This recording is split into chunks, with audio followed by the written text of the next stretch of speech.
to liberate your brothers, just as you have failed in poisoning my subjects against me. Call out to your dreamer. Let us see if he answers.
By the dreamer's will, I have another chance.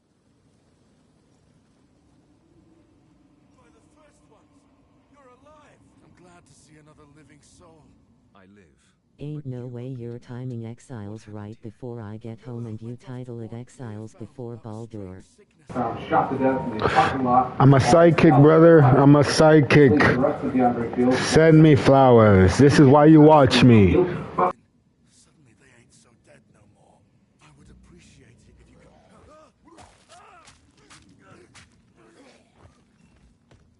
Breach clear, fell.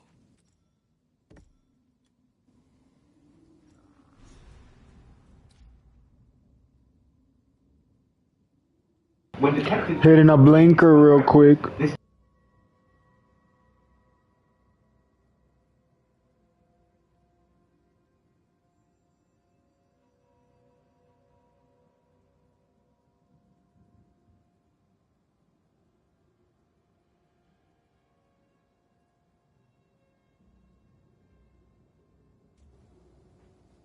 Rest now.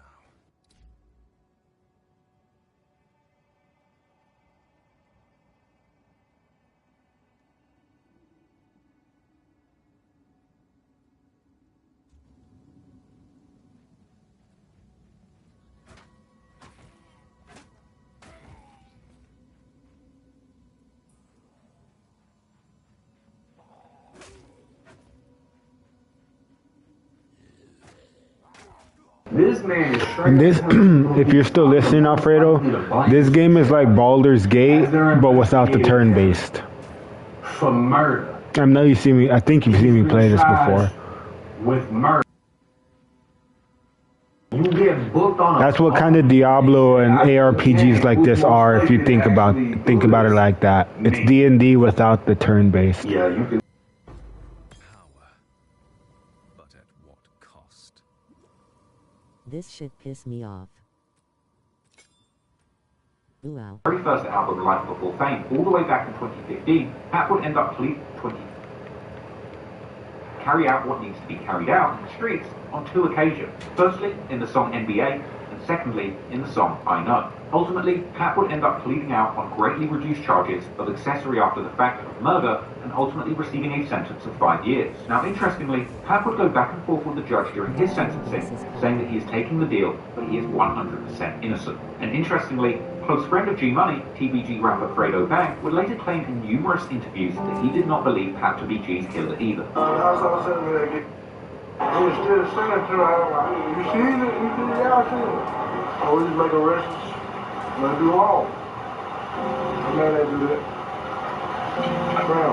Do you know the guy that's being charged? You said that you didn't think the guy that they're charging with the murder actually did it.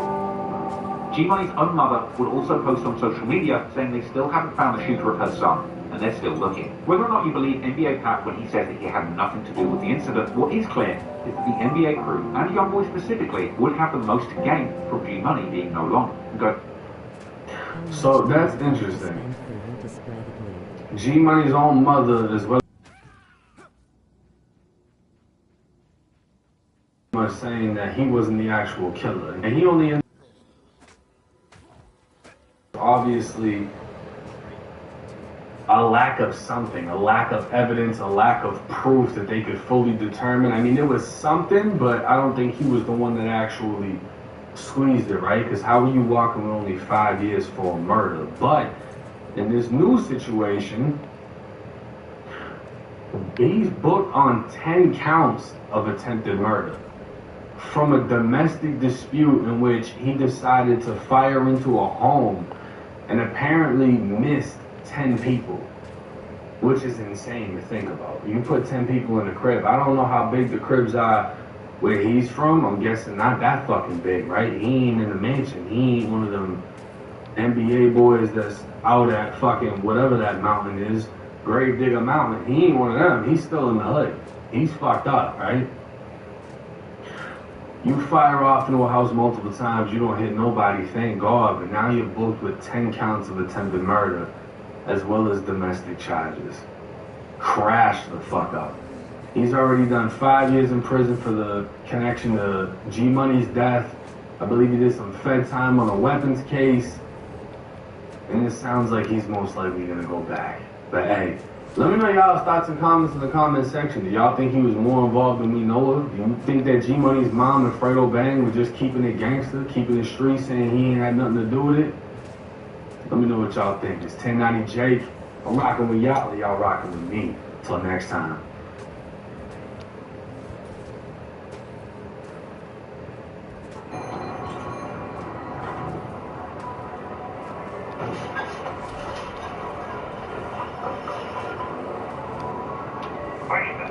On arrive mon frère. Ah mon ref, il est en train de griller fast hein. Voilà, là je suis en direct de New York en vrai. T'es à New York? Bah New York wesh. Ouais, je crois que t'allais voir ton bébé là-bas. On y va.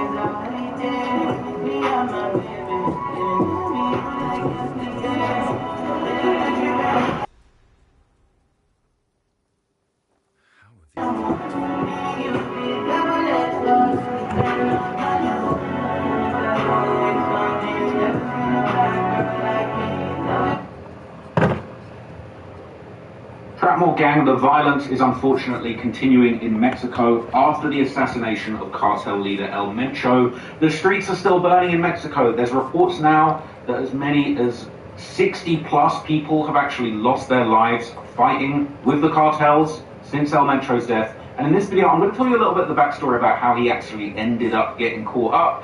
And they're saying that he might have gotten backdoored by a female. He might have actually ended up getting set up because a romantic partner, let's just say that. I don't want to say anything disrespectful about cartels, but it's very, very sad. It's very interesting to see that, you know, these cartel leaders, they're going through the same thing we hear about with these Chicago gangsters, people getting backdoored, set up, a meeting with a female, ends up dropping your location, and unfortunately that can lead to your death, whether it's in the streets of Chicago, whether it's in the heights of the cartel business in Mexico. So I'm going to break that all down to you in this video. But firstly, I want to just play you some of the news about the escalating death toll with... Oh my god, I thought I muted my thing. It's probably loud as fuck. As we're seeing here, just a day ago, the BBC were reporting over 62 people had actually died in the fallout. 62! Authorities in Mexico say at least 62 people have been killed following a wave of violence that broke out after the killing of the country's most wanted man. El Mencho, the leader of the new Jalisco New Generation cartel, died after being captured by Mexican special forces on Sunday. Thousands of troops have now been deployed to help bolster security across the country. A wave of It's already loud. The government has ordered civilians to stay indoors as violent unrest spread to popular tourist destinations such as Puerto Vallarta and Guadalajara. Right, I'm going this Central way. America correspondent Will Grant sent this report from the city of Guadalajara, which in 4 months is set to host the Football World Cup. The aftermath of drug cartel fury. In the hours after their leader was killed, foot soldiers of the Jalisco New Generation cartel. I think this is from yesterday, that's why. Mexico went on the rampage, burning cars, blocking roads, spreading fear. Incidents were registered in 20 of Mexico's 30 Let's watch this one about aliens.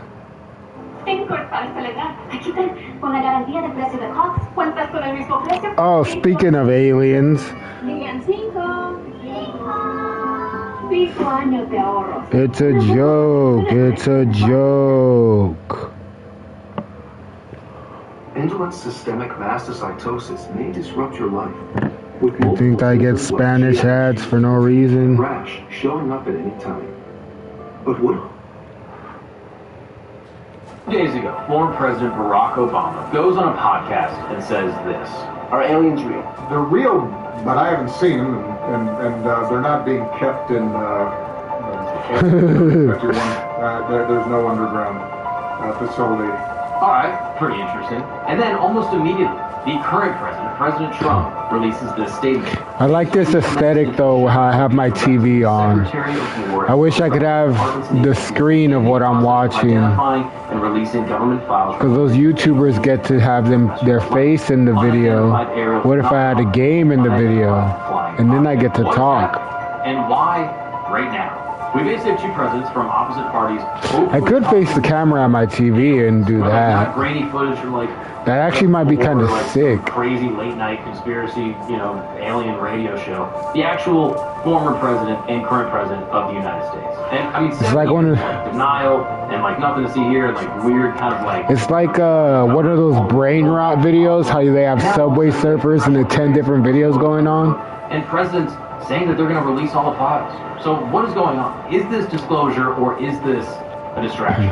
We're going to dive in on the whistleblowers and the believers and the skeptics and ultimately ask the question, why is all of this happening right now? So if you're interested in distractions and UFO... Oh, I smacked the fuck out of you in one hit. ...related to this specific conspiracy theory, well, you're in the right place. So sit back, relax, and welcome to camp.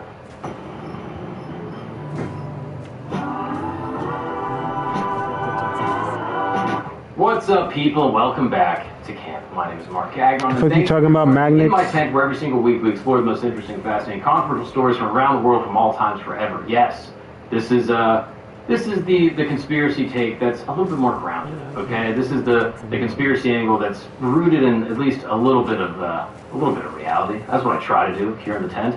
I just want to say thank you for clicking on this video and making this show possible. Every time you click, you comment, you like, you keep the lights on here in the tent. You keep the fire burning. Now, unfortunately, Christos is no longer with us. No, he's at his house because there's a blizzard right down in New York City, so he wasn't able to make it to the campsite. But I do have my good pal, Miles. Dude, Miles making his triumphant return to the show. How are you, pal? Great. And we're talking about something that you love. We talk about reincarnation. Don't say it like that. Now we're talking about UFOs. I love them. You love them, right? Don't say it like that.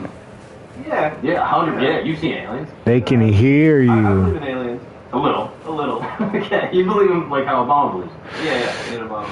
Or lockstep on that. I mean, when we have our fill with Baldur's Gate, so today, then you have to get this game. We basically go through what is going on and why. Depending how long we play Baldur's Gate for, this game might be free. Talking about it and what his answer really means, and ultimately what is this trying to divert from? I also want to go. Or you can just wait for it to be free and just know that there's another game like Baldur's Gate.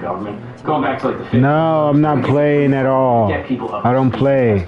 What has actually been disclosed by the government and what's out there right now. You're scaring the other viewer. Are they still here? Brian Tyler. They are. You're scaring them. Researcher, political. I apologize for his outburst. He doesn't know better. He says, hey, where are the aliens? Are aliens real? And like a lightning round. And he said, are aliens real? And Obama says, yes, aliens are real, but they're not. That means we have to play it multiple times. They're not, in some secret bunker, and you have to play it at least twice. And then sips his tea very ominously and kind of stares him in the eyes. Now, what he's basically saying in that specific exchange, in my opinion, has been misinterpreted. The clip got like millions of views. I mean, I saw it everywhere. There's like 30 million views on one post on Twitter that I saw, which is crazy. And everyone's talking about like, oh man, he just disclosed that there's aliens, da da da. Really what he's talking about here, in my opinion, is the Fermi paradox. Now, if you're not familiar with the Fermi paradox, I'm not an expert in this, but from my understanding, the Fermi paradox is basically saying there is a statistical likelihood that there must be aliens, right? Because we live in such a vast, ever-expanding universe. There's so many different planets, and, there's a possibility that some other life must exist. The stream? But yet we have such little verifiable evidence. So they can see you being weird? So what's happening?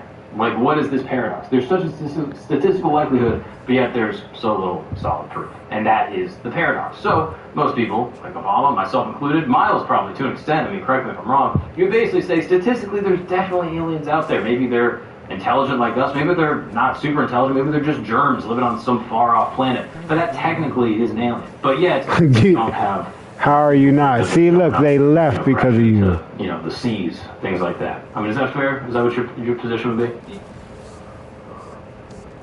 Deo is the treatment that I've been looking for since I was diagnosed with HAE. Orladeyo Berotralstat is the first and only oral therapy designed specifically to prevent attacks of hereditary angioedema, HAE. Both me and my daughter have had... No, it's not true. I don't worry as much anymore. Orladeyo is a prescription medicine used to prevent attacks in adults and children 12 years of age and older. Orladeyo should not be used to treat an acute attack. Take one capsule once per day with food. Do not take more than one capsule of They were just staring. Extra doses can cause heart rhythm problems. The most common side effects of Orladeyo include abdominal pain, vomiting, diarrhea, back pain, and heartburn. Talk to your doctor about all of your medical conditions and any medications you take. Oh my god. It actually works. Did I already mess up? To see the full prescribing information, including I was wondering why I didn't see a difference. How did I miss that? What is Orladeyo? Berotralstat. Orladeyo is a I'm gonna have to respec prevent ASAP. attacks of hereditary angioedema, or HAE, in adults and children 12 years of age and older. It is Hurry not up and known if get this Orladeyo is douche. safe and effective in children under 12 years of age. It is not known if Orladeyo is safe and effective to treat an acute HAE attack. Therefore, Orladeyo should not be used to treat an acute HAE attack. Do not take more than one capsule of Orladeyo per day, because extra doses can cause heart rhythm problems. Important safety information. Before taking Orladeyo, tell your healthcare provider about all of your medical conditions, including if you have liver problems or are on kidney dialysis, are pregnant or planning to become pregnant. It is not known if Orladeyo can harm your unborn baby. There it is. I just started. Or plan to breastfeed. It is not known if Orladeyo passes into your breast milk. Talk to your healthcare provider about the best way to feed your baby while taking Orladeyo. But it's too slow, so I don't use it. All of the medicines you take, including other medicines for HAE, prescription and over-the-counter medicines, vitamins, and herbal supplements. Taking Orladeyo with certain other medicines may affect the way other medicines work, and other medicines may affect how Orladeyo works. Oh my god, this ad. You keep a list of them to show your healthcare provider. Yeah, somewhere in there. So, people, I think, misinterpret this. But what's interesting is that Obama puts this out there. And it gets so much attention. And it goes so crazy. And I think Trump sees it. And Trump is basically sworn enemies with Barrio. He doesn't like it. And so he sees Obama getting all this attention. And it's like, former president talking about aliens. He's super excited. And all of a sudden, Trump's like, this is not, he's not even the president. Why is he getting all this attention for the alien stuff? And I think Trump goes, oh yeah, the aliens thing. Let me get a little bit of that attention. Let me put that out there and throw some red meat to the people. And he basically comes out and says, on the official White House Twitter account and his own personal channels on True Social, like, hey, It's actually this purple stuff I like a lot. It's probably my strongest one. Just have that. It spreads poison I think it's partially he wants a little bit or of attention. chaos I think damage there's also partially to anybody I kill. diversion system kind of happening right now. I think that much is pretty obvious. It's one of my I think favorite most people moves. recognize that this is, pretty clearly a distraction. But let's just go back a little bit. And I want to talk about the distraction, really what they're distracting from, but I just want to get people up to speed about what the government's position, the U.S. government specifically, its position has been on UFOs for the longest time. I mean, basically going all the way back to Roswell, you have kind of like this weird cover-up where the government comes out and says like, oh, we recovered a saucer, and then they say it's actually not a saucer, it's a weather balloon. Then they come out and say it's not really a weather balloon, it was actually a surveillance system against the Soviets where they were technically weather balloons, but they were actually, basically like a military test gone wrong. And so they're going back and forth, kind of changing the story. So that's part of it. And then, of course, you have Project Blue Book. And if you don't know what that is, basically from 1952 to 1969, the U.S. Air Force ran a systematic study of UFO reports, and they collected over 12,000 sightings. And then they shut the program down, and they concluded that 701 of those cases remained unexplained. Now, almost all of them got explained, which is pretty good. But 701 of them were unexplained, and not like probably a weather balloon or something, like something that is like formally classified as unexplained, which is significant and I think very interesting on a personal basis, because it's like, well, what is it? Was it foreign military tech? Was it some type of aberration with our military tech? Was it something weird that came from outer space that we don't know what it is? Who knows? But regardless, there's 701 of these documents that we don't really know what they are. And for decades after that, the government's official position was, nothing to see here, don't ask questions, just move on, despite having 701 of these cases that they don't really know what they are. Now, that's important because they have this trove of documents that they can basically release at any point that's going to be fodder for people to basically go crazy over. And then in 2017, a lot of stuff changes. Basically, you have the UFO narrative go online. All right, you have the New York Times that publishes 3 videos recorded by U.S. Navy pilots showing objects that seem to defy physics. Okay, you have the Tic Tac video, which is what people call it, basically coming off of a craft. There's basically this object that you can see the video of, and it's accelerating in a way that's faster than any known aircraft, and it's basically going from like, sea level to like 80,000 feet in like a matter of seconds, and it's hovering in this way that they've never seen anything, move in that fashion before.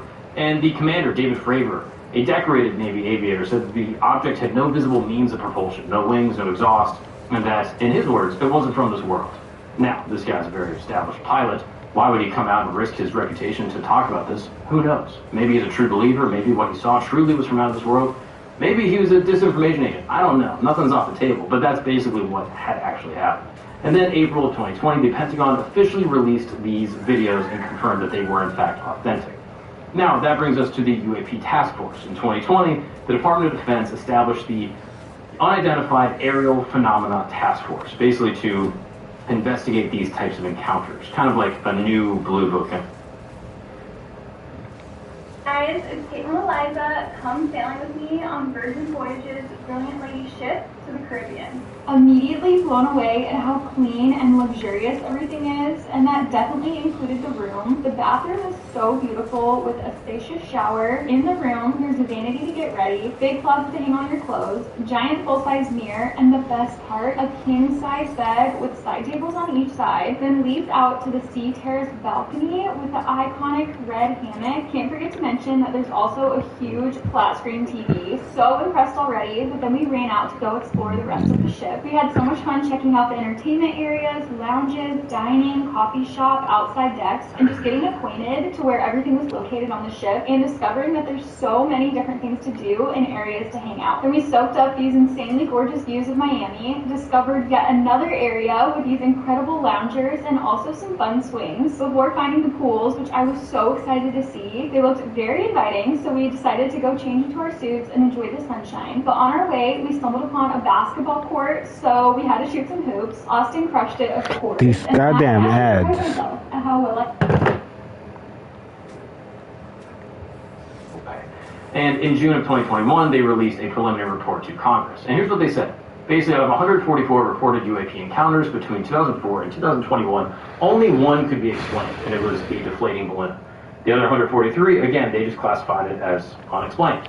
Now, the report noted that 18 of these incidents involved objects displaying unusual flight characteristics in the sense that they could remain stationary in high winds, move against the wind, maneuver abruptly, and travel at considerable speed with, again, no discernible propulsion system. And then came Arrow. In 2022, the Pentagon established the All-Domain Anomaly Resolution Office to take over these investigations. And in March of 2024, they had a report that concluded that there was no empirical evidence of alien technology.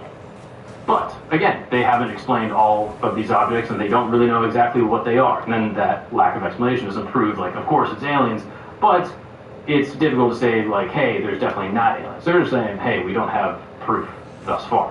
And the government's position right now is basically like, hey, there's maybe this stuff, statistically it's likely, and we have some things that we have on video that are unexplainable, but we can't say that they are or are not aliens, which makes sense. And other people and other presidents have weighed in on this. I mean, infamously, Harry Truman is like on, has this crazy story around him. Basically, after Roswell, in 1947, Truman reportedly told a reporter, "I can assure you that flying saucers, given that they exist, are not constructed by any power on this earth." Now, whether he was being silly or whether he was stating some type of fact to a reporter is still debated to this day. And Jimmy Carter is another one. He's one of the only presidents to have officially reported a UFO sighting himself. In 1969, before he was president, Carter saw a bright light in the sky, and it changed colors and appeared to move forward towards him, and then started to recede. And as a result, he filed an official report, and then later he ran for president. And as he's running, he basically promised to release these government UFO files, which was very interesting to the public, and then he did. And then Ronald Reagan reportedly told multiple people about a UFO encounter that he had while flying a private plane. He also gave a famous speech to the United Nations where he said, "Perhaps we need some outside universal threat to make us recognize our common humanity. I occasionally think how quickly our differences worldwide would vanish if we were facing an alien threat from outside this world." Now again, not an official report or even a belief, but something hypothetical that people have pointed to as some type of tactic going to be used by governments someday to get people to basically all come together. And I know conspiracy theorists have talked about this, my mother included, basically that aliens will be used to basically create some type of one world government. Whether or not this is legit, I mean, the theory exists, so I think it's worth commenting. And then you have Obama in June of 2021 that was on the Late Late Show, where he said something remarkable. He said, "There's footage and records of objects in the skies that we don't know exactly what they are, we can't explain how they moved, their trajectory, they did not have an easily explainable pattern." Again, he didn't say aliens, he might be just saying weird military tech that we're not familiar with, but he also didn't deny this possibility. And then this week he goes even further, and he basically makes comments that now have sparked a media firestorm.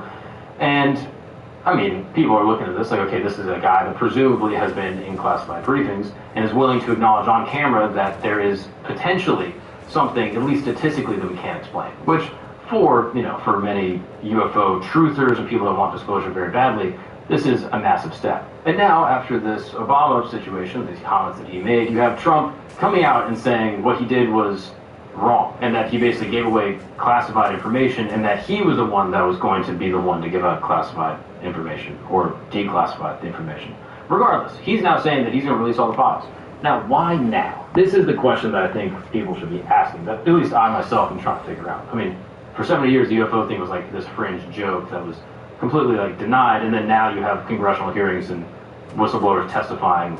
Like, what is happening? Okay? And there's a few possible theories, and one of them I think is the most likely. But theory one is that this is legit disclosure, and that the truth is coming, aliens are out there, they've been visiting Earth, they've been abducting people, they've been working with the governments, we've been using it to reverse engineer to make our own tech, and that this is a gradual rollout to not have a mass panic. You basically drip the information, let people get used to the idea, and then eventually bring them online when the public is ready.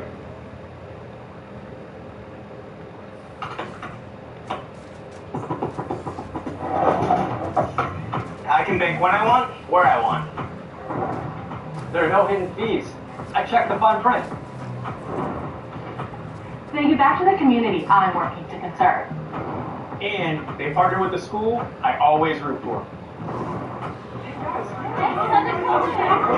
All right, ready, let's go.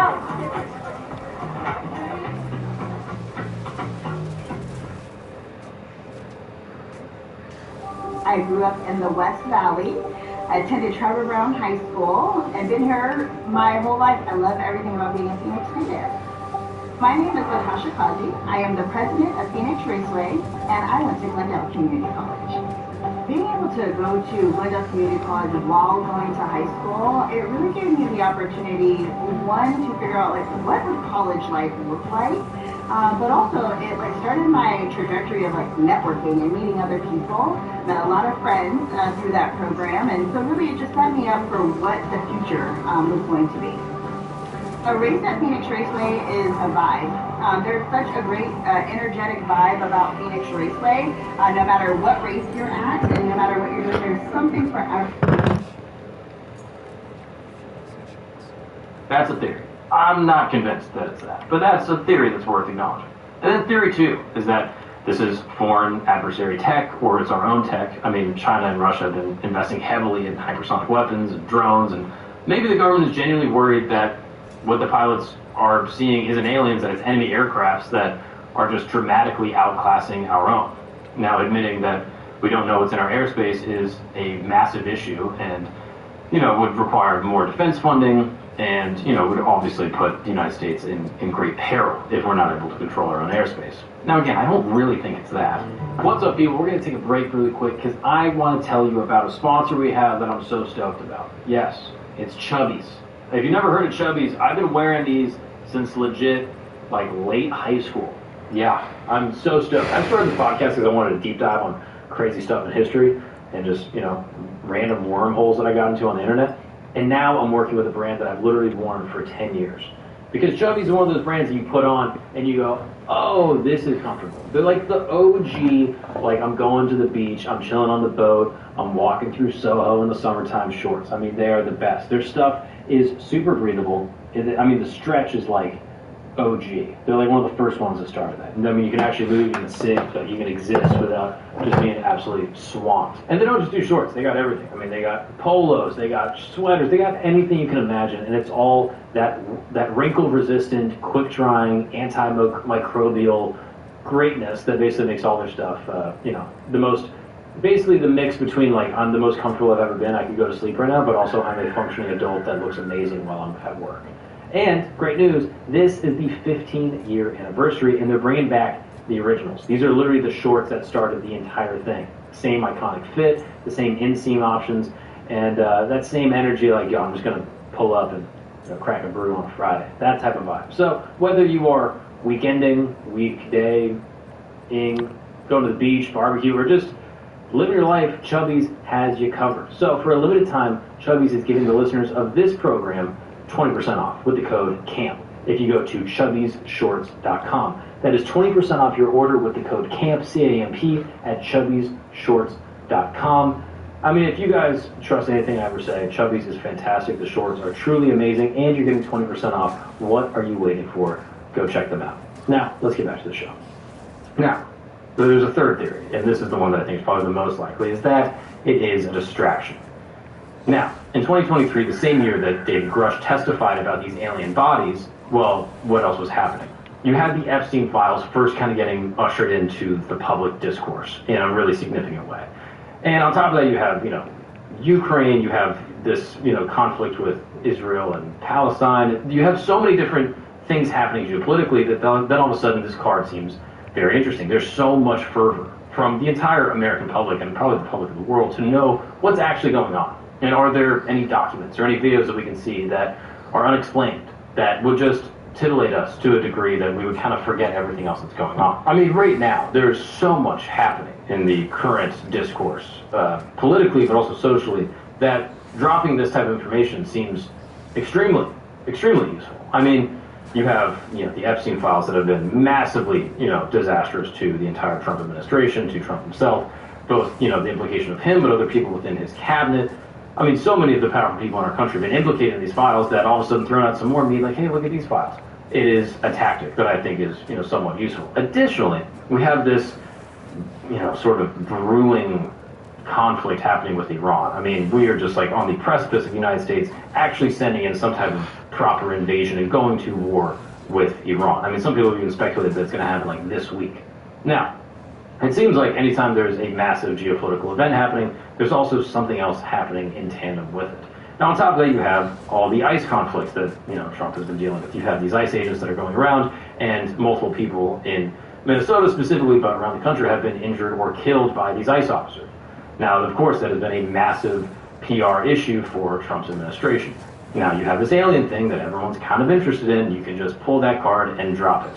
Now, it seems like there's enough stuff that needs to be distracted from, and the alien thing is pretty, nonpartisan. It's, pretty interesting to most people, and there are enough of these files that are unexplained that you could probably create a comprehensive little dossier to release to the public and be like, hey, think about this and debate about this for a while. That to me seems like the most likely thing. Now, for me, I'm not really moved by this. There's probably going to be some type of release, and there's going to be some interesting things in there, and to me, I don't think we should stop talking about these other things that are probably way more important. Because of course, disclosure in the UFO stuff is interesting, it is fun, and maybe in some existential way it is important. But I do think that Epstein files, you know, the stuff going on with ICE, I mean, the geopolitical conflicts and more of these wars propping up around the world, I think those things are vastly more important. So, puedes hacer con Internet multigig más creatividad, más streaming, más gaming. Hay más para ti con Internet multigig y nuestra garantía de precio por 5 años cuando agregas Cox Mobile. You might just see a child, a smile, a pair of chubby cheeks, but we see so much more. A supportive family, the power of early educators, the foundation of Arizona's workforce. Early childhood is the key to a stronger economy and thriving communities. First Things First is Arizona's early childhood agency, where we champion early learning in Arizona's future. You can too. Learn more and stay involved by visiting firstThingsFirst.org/champion.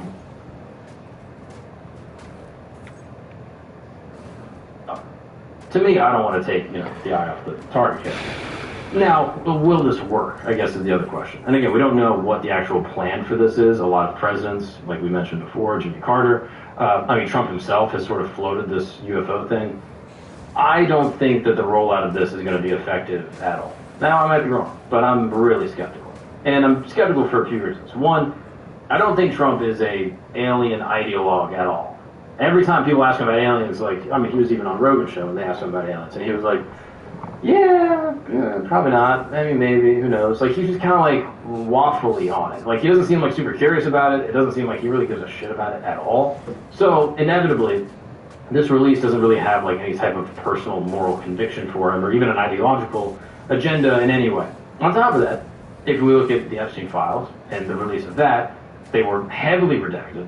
They were first given to a bunch of influencers with binders and then released in that way, which was disastrous and actually had more redactions than the actual leaked documents originally had. So my suspicion is that in these UFO releases, we're probably going to see more of the same files that we've already seen, that either got leaked from years before, or basically just a re-release of all the stuff that's already publicly available, maybe with a couple other things added in. But all the really important stuff, all the really interesting stuff is probably going to be redacted. And again, I think this is going to blow up. And I don't think that there's going to be so much of a push to actually force this to go out. The other thing that I think is going to happen here, in my personal opinion, again, I don't know. My suspicion is that this is going to be used as kind of a little carrot, towards his core, towards the people that really want to know about this. Which, again, according to popular polling, the majority of people do believe in aliens in some capacity. Now, what is actually going to happen? I bet he's going to say, I will release all of this if Republicans win the House in the midterms. If we're able to get all of our guys in during the midterms, we're going to release all these documents. And if they, win the midterms, he'll release some of the stuff and it'll blow up on them. And if they don't win, he's going to blame the Democrats and say they are the reason why we're not getting the stuff released. It's basically just a card. It's a tool. So if you are a skeptic, I think you're probably on the money here. I don't think what's going to be released is going to be some type of declassified, undeniable proof of aliens. I could be wrong, and I reserve the right to be wrong, but I really don't think so. And if you are an alien truther, if you're someone that got abducted by aliens, if you got put on a craft and you have trauma from this experience and you want to know what's actually going on and you want the government to actually disclose what's happening, I would implore you to be skeptical here as well. Because I don't really think that this is going to be the moment that you're hoping for. I don't think this is going to be the release where you go, finally, we did it, we got the information. That's my suspicion. I just have low trust.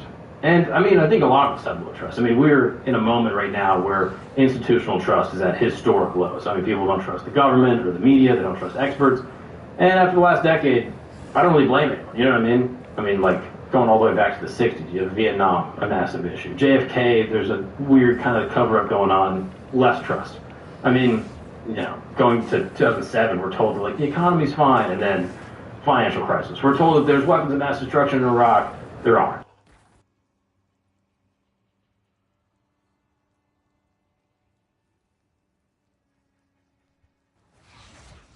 what, 35 days ago, 40 days ago? It's crazy. Like, we can't, like, things are moving so fast. And it's hard for us to even wrap our heads around what's happened in the last month. And I think, again, this is probably on purpose. This is just flooding the zone. The plane is just getting flooded. And there's so much stuff. You can't consume all the information. You're drinking out of a fire hose. And you are completely just absorbed in this information flood. And the UFO files, in my opinion, are just an addendum to that.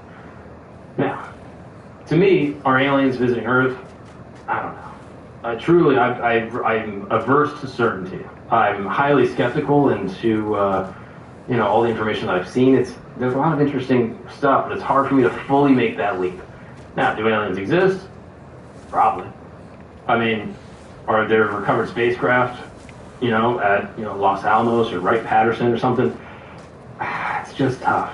But who knows? I'm open, and I'm really curious. I'm excited by this type of thing, and I think we should ask questions, and hopefully one day we can get to the bottom of it. But again, I reserve my hesitancy and my skepticism. So, where do we go from here? Again, my suspicion is that we're going to have a couple. I think the midterm thing is a really legit sort of theory. Now, according to an Italian newspaper, on July 16th, the L'Espresso. Have you heard of this? This is like a very. It sounds like a prestigious Italian newspaper. I know. It also sounds like. SRP is a not-for-profit utility. But what does that mean for you? It means having lower energy costs, money-saving programs, and the most reliable power in the Southwest. As a not-for-profit, SRP prioritizes power, water, and you. Find savings, reliability, and more at srp.net/value. Trying to predict the future is a hazardous occupation. The only thing we can be sure of is that it will be absolutely fantastic. I'm thinking of the incredible breakthrough of the communications satellite. These things will make possible a world in which we can be in instant contact with each other wherever we may be. When that time comes, the whole world will have shrunk to a point.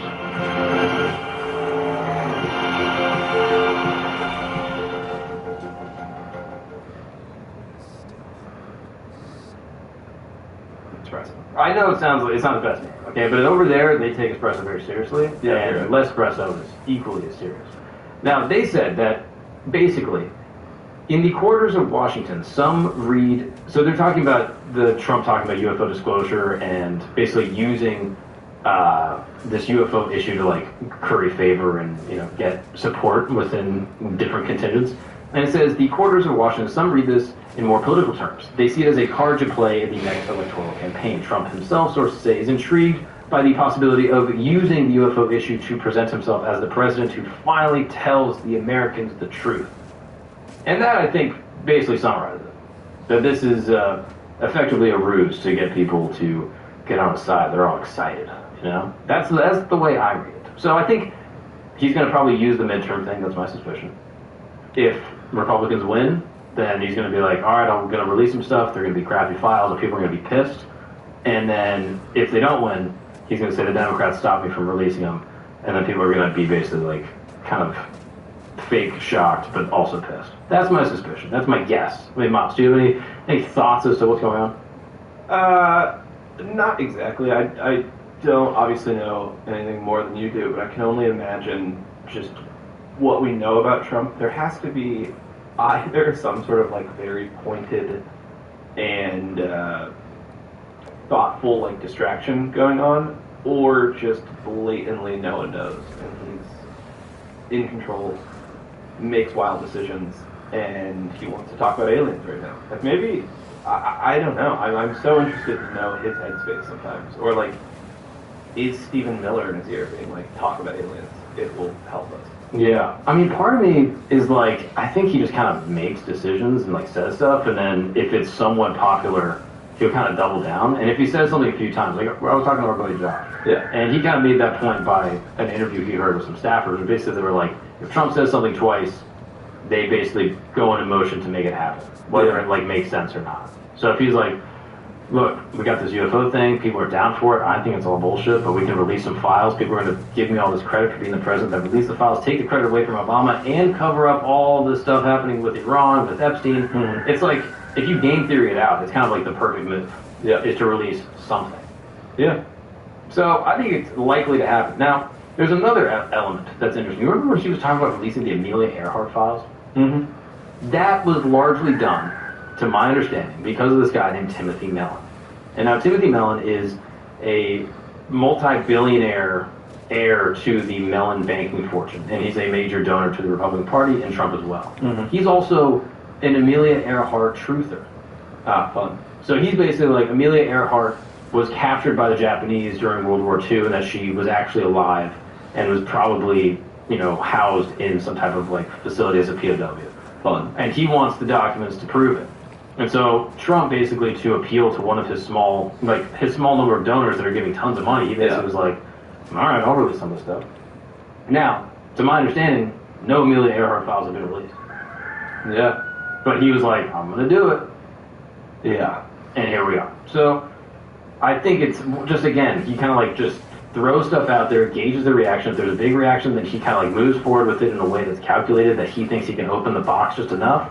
And I think that kind of even happened with the Epstein thing, where he's like, yeah, no, we're going to release the files. And then there's so much energy behind it. He's like, all right, well, we have to release some of the files. And so then he did that, and then they were like, no, release the actual files. And he's like, all right, well, we have to release the actual files, and then they redact them, and then they're late. And the Epstein thing has just become a massive issue, but every other file disclosure, it's kind of worked out well for him, where he's like, Amelia Earhart, sure, like, this UFO thing, fine. Yeah, I think that the Epstein thing got out of hand and got bigger than him, because it's like so morally around, like, so bad that people actually want to get to the truth of it, and it just got out of his hands. But yeah, this alien thing, I think, will be either disclosed in the next biggest thing and will distract us from Epstein in the next 2 weeks, or we will slowly forget about the aliens thing, and he'll sort of like have won a little bit, Yeah. Made some people happy and moved on. Now, according to archives.gov, it says that there was a January 9th, 2026 release of 41 pages, as well as another release of 6 pages, and then a December 17th release of 1,000 pages, regarding in relation to Amelia Earhart. Now, maybe I just didn't hear about it. So, in fairness to Trump, maybe these things did get declassified. I'll recant that.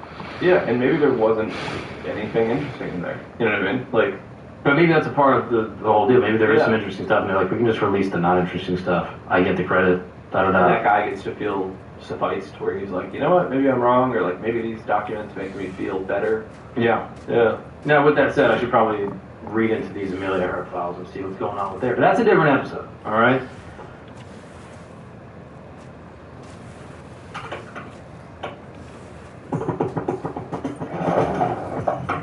I can bake when I want, where I want. I can show my school spirit with every purchase. I get rewarded for all I do with them, like a rate discount on my first auto loan. And they partner with the school I always root for. All right, ready, let's go.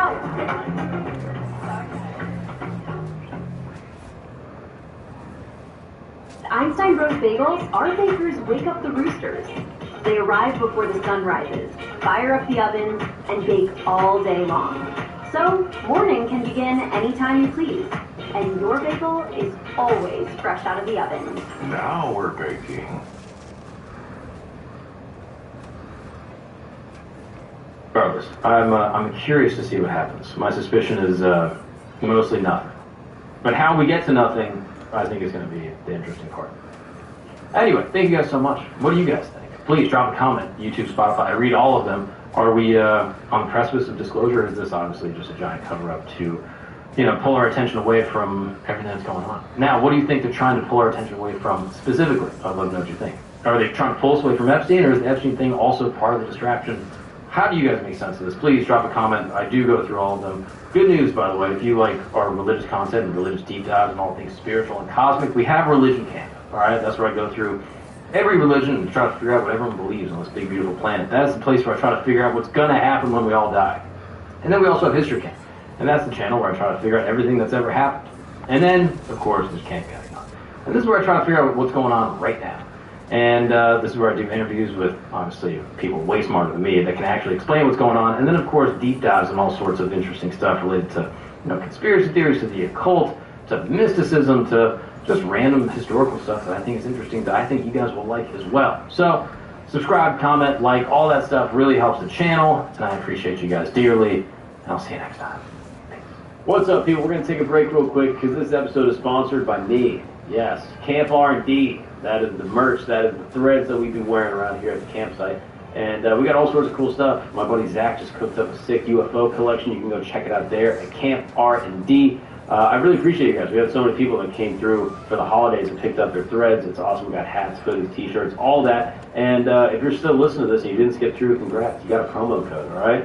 What do we do, Chris? 5%? More? How much? 5 more? 10%. 10% final offer? You won't go higher. You tell me, what do we give them? 12%. Alright, we're doing 12% off. Should we go more? Hey. It's your little world, I'm just living in. Let's round up. 10%. No, 15%. If you use the promo code CAMP15, you're going to be getting 15% off. Yes. I think we should also do Camp 10. Just if someone doesn't want to take too much. Camp 10 or Camp 15. Those are the only two that are available. And then maybe we send a little something extra to the ones that do 10. If you do Camp 10, maybe there's something extra. No promises, but it's an interesting experiment. I just am curious to see what you guys do. Camp 10 or Camp 15 at Camp R&D. When you check out, you're going to be getting those discounts. Thank you so much for rocking with us and wearing the threads. It keeps the lights on. It keeps the fire burning.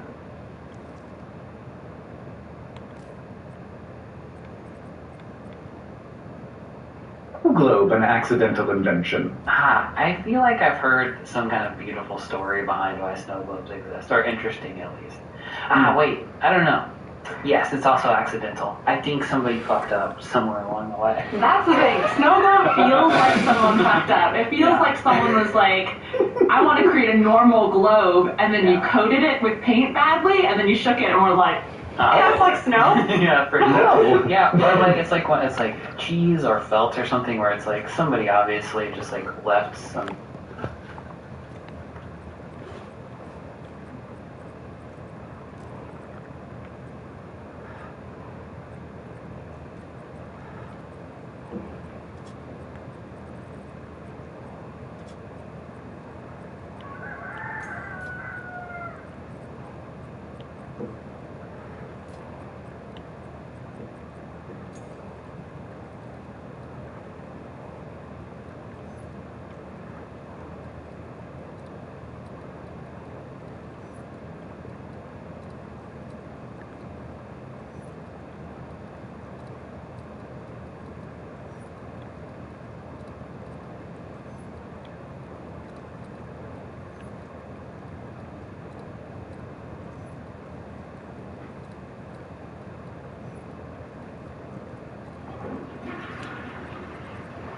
Do you think you can take out all 4 of them trash cans? Yes.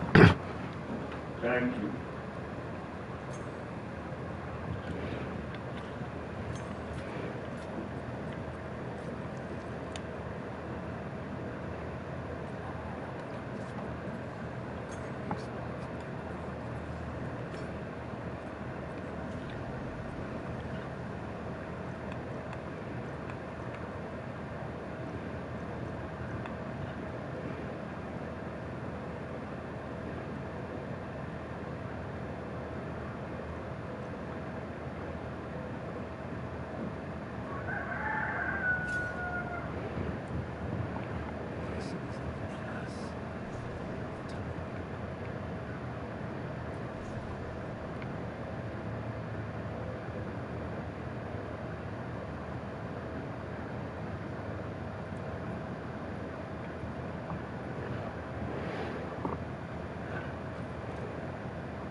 The enemy's on their way.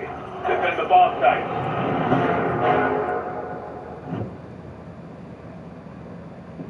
Legendary.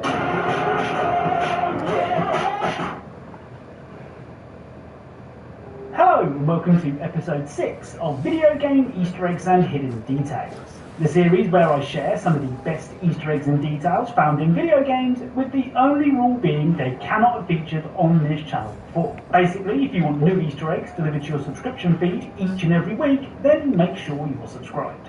Anyway, without further delay, let's get started. Now, I literally just said that this series is all about Easter eggs that I've never shared before.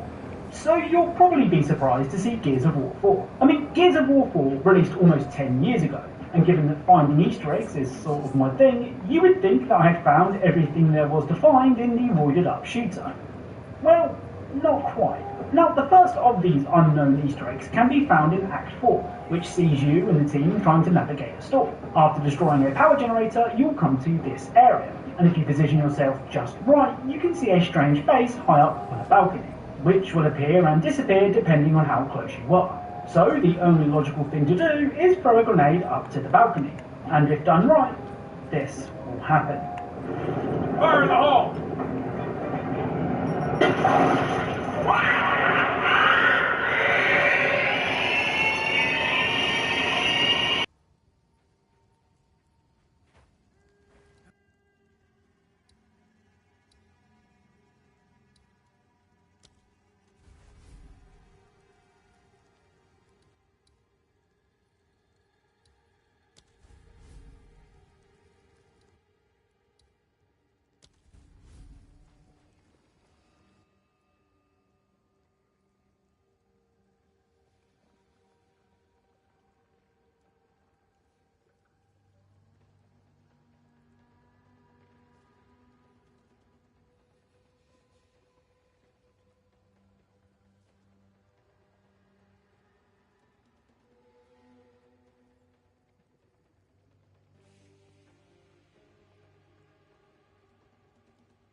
Skull got stuck inside it, so I had to reload the checkpoint and try again. Luckily, the second time went a lot smoother, and when the skull reaches its destination, a golden shotgun will appear behind the gate. This shotgun is called the Raging Buccaneer, and when you shoot it, this will happen.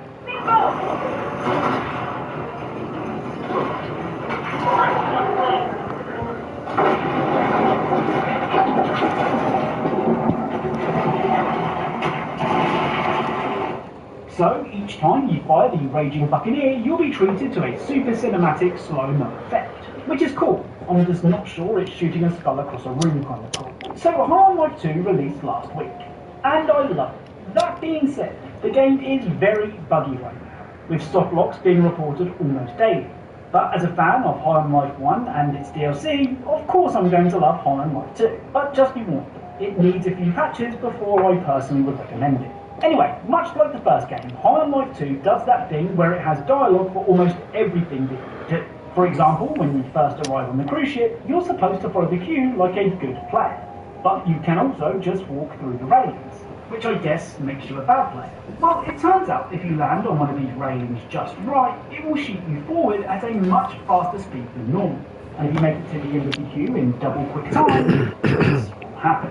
Hello, esteemed guests. Move along, queue. Hey, you're not supposed to be here already. Are you speedrunning or something? This is crazy. How did you get here so fast? I don't like this. I don't like this at all. I'm gonna tell on you. So Suto will call you up for speedrunning. which I think is pretty funny. Next up, at the Bounty Hunters HQ, you can find several locked doors, which despite letting you press the buttons to open them, don't let you in. Well, there is one exception. If you go to this door and press the button a few times, this will happen.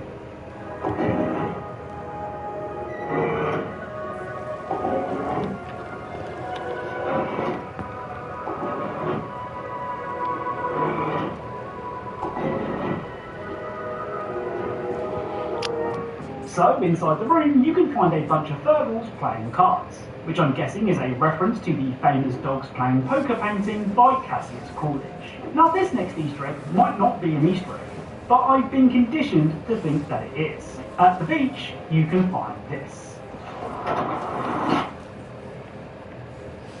I'm a baseball dad. Just because I didn't go pro doesn't mean my kid won't. Hey, buddy, you gotta swivel those hips, right? And you gotta swing. And if you don't have the right insurance, you can be paying for this yourself. So get Allstate.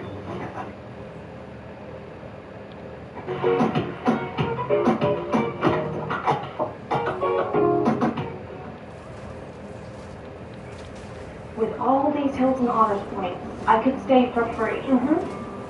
At the Waldorf Astoria in the Maldives? Yep. Hilton Honors, babe. Ooh. What about the canopy in Paris? Babe, Hilton Honors. How long has that been here? And there's no blackout dates. Hilton Honors, baby. There's no way the Conrad tour was included. When you want points that can take you anywhere, Hilton Honors, babe. anytime, it matters where you stay. Hilton, for the stay.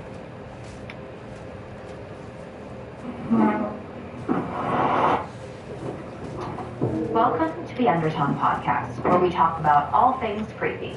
I'm your in-house skeptic, Evie Babbage, and I'm joined by my believer co-host, Justin Manuel. You're gonna love this. I got something juicy. Ooh, do tell. 10 mysterious audio recordings from an anonymous email. Let's keep an open mind, Evie. Let me guess, it's an demonic possession. Okay, easy, alright.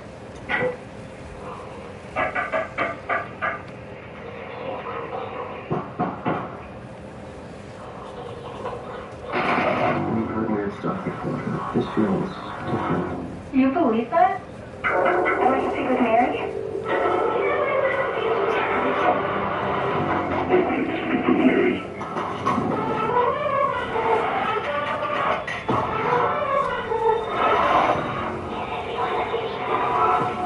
It's a warning.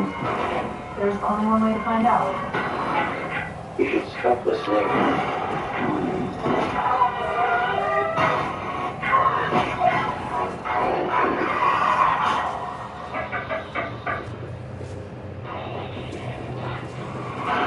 What were you thinking? You shouldn't have listened to all of them. It's what you want.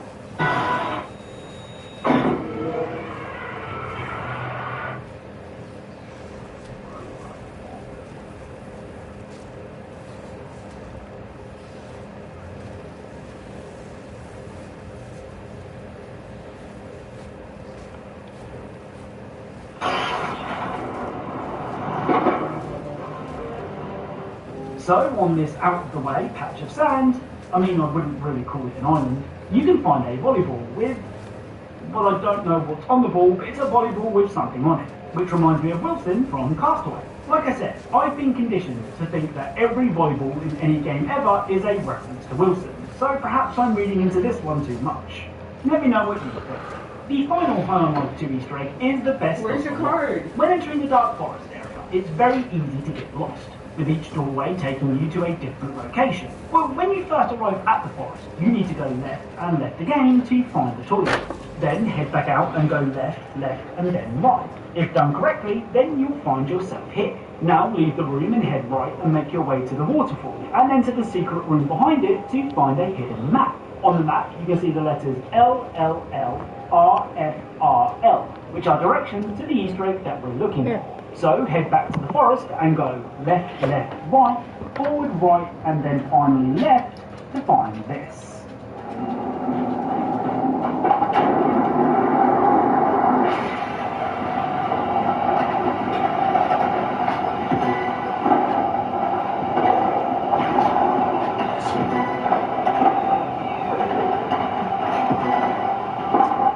So this is the warehouse level from Tony Hawk 1 and many of the following Tony Hawk games after, recreated in Hollow Knight 2. I mean, I think the skateboarding in this game is pretty cool, so being able to explore warehouse in Hollow Knight makes this a great Easter egg. Now, Overwatch became Overwatch 2 back in 2023, but was then rebranded as Overwatch again in February 2026, which isn't confusing at all. Fans of the game will know that there have been a lot of broken promises in that time, with entire modes being supposedly on the way, only to never appear.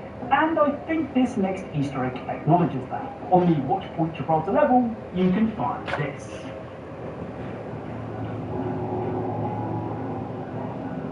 So this room is almost a one-to-one recreation of the This Is Fine. 1458. This is fine. Like I said, it says text me a code. I'm going to send you an email. I think this is pretty fun. Okay. Now, I was recently playing Scarface The World Is Yours, recording gameplay for another video. And I found myself at the Babylon Club. Just like the movie, the club is lively. Well, lively for a PS2 game. Anyway, you can stand there watching everyone else have fun, or you can join in yourself. Right on your burrow later?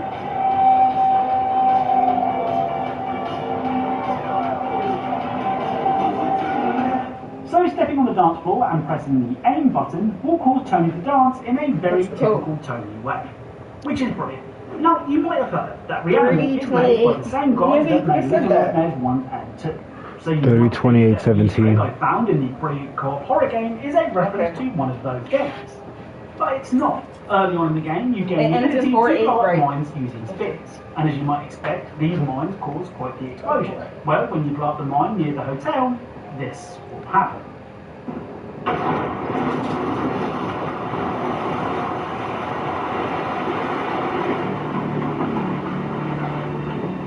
So, as expected, the mine will cause significant damage to the hotel.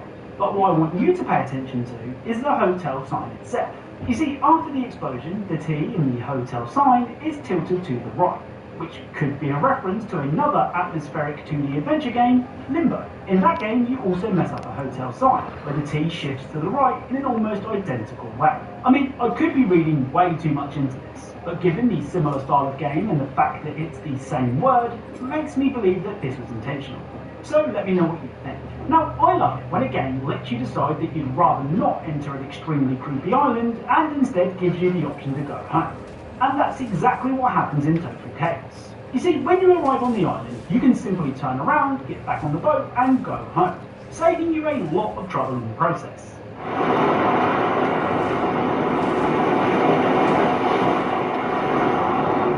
There's my first death.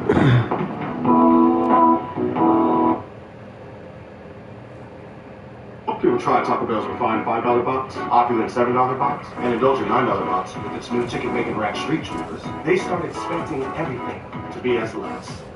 Dense, you don't have a chauffeur.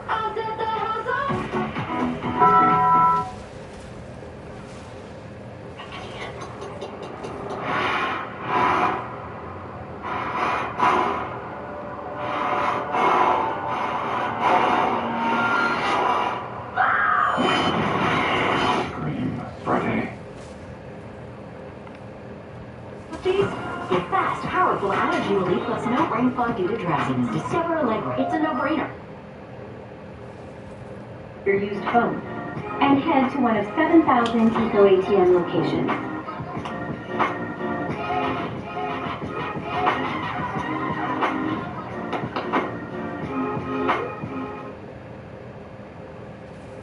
It's Ryan Reynolds, and this year our holiday commercial is just stuff I picked up for $5 from the yard sale. Oh, good. You're still doing this. Doing what? Well, the holiday offer. All big wireless companies stopped doing theirs in January, so I wanted to make sure that we don't stop loving our customers just because December's over. Is future me micromanaging me? Just cut the offer. Well, it's your commercial now. Man, insufferable. This is how you're using time travel, you irresponsible son.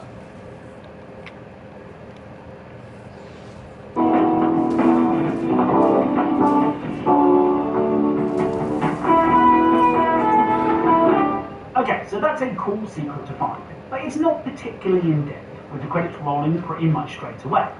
Well, that's where Metal Saga comes in. Metal Saga is a post-apocalyptic RPG where you command a tank. And if you don't command a tank, well then you're pretty much useless. Now at the beginning of the game, your mum asks you if you want to live the glamorous life of a hunter or the more stable and secure life of a mechanic. Now I thought that choosing mechanic would do what most other games do, as in the credits would roll and that would be it. Here's the thing, Metal Saga goes the extra mile and shows you exactly what your life would be like if you did choose to be a mechanic.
Damn.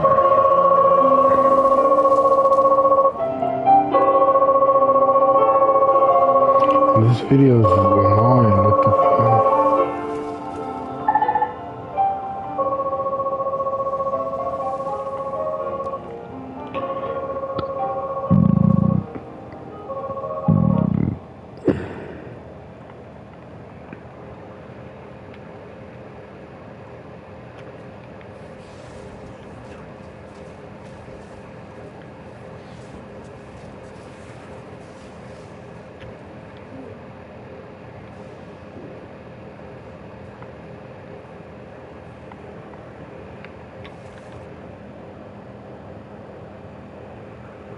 TCAP, we're bringing back the old school TCAP. But first, I have to talk about controversies. You guys have pointed out on Reddit, and within just the last hour, me and Bane, we was born into it.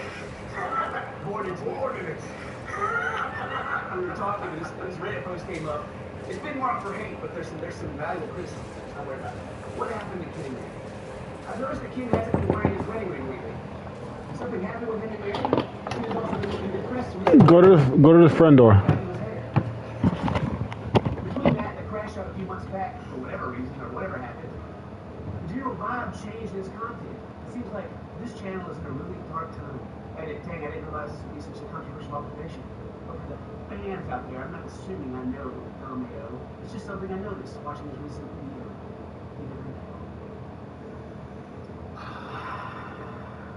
It's absolutely right. I haven't been wearing my wedding ring again. I told you guys in that one video where I talked about my wedding ring, people notice when I don't wear my wedding ring. And actually, it just turns out that I decided to wear it today. Did you guys notice that Mary's unfortunately left me taking the kids? What are you doing here? You're supposed to have left me. McDonald's? Woo, yeah! Anyway, yeah, baby, all right.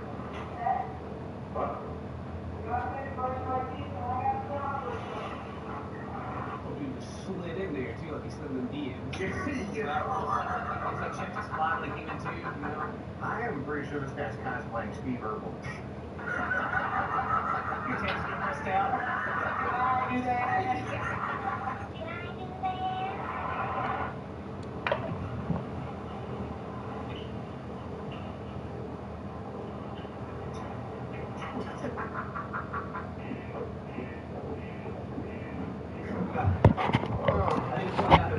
This is one of those full confrontations, so it's like ones that have not been edited. They probably didn't make no name on or something like that. And so this is like the full unedited thing. What's going on?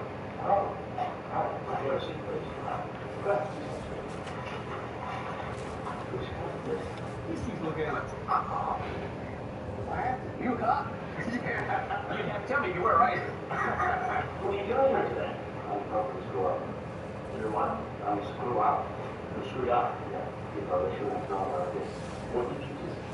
Why don't you tell me it's like? You know what I did. You know what I did.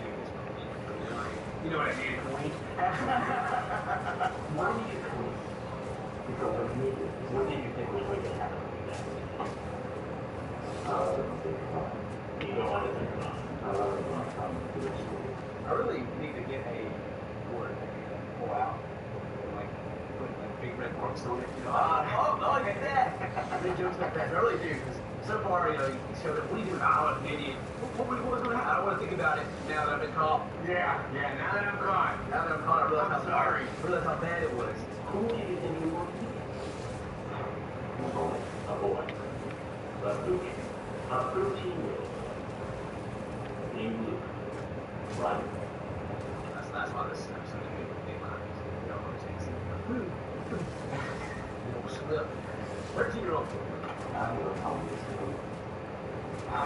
You've never done it. No, I've never seen it. You know, I hear that.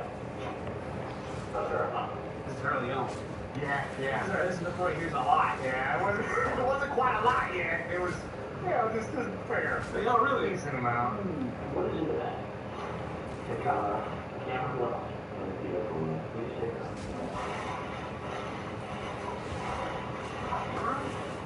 Yeah, I can beer. A beer. Just one? For him? They say it's for him, but... And what were you going to do to him? No. Nothing. Oh, yeah.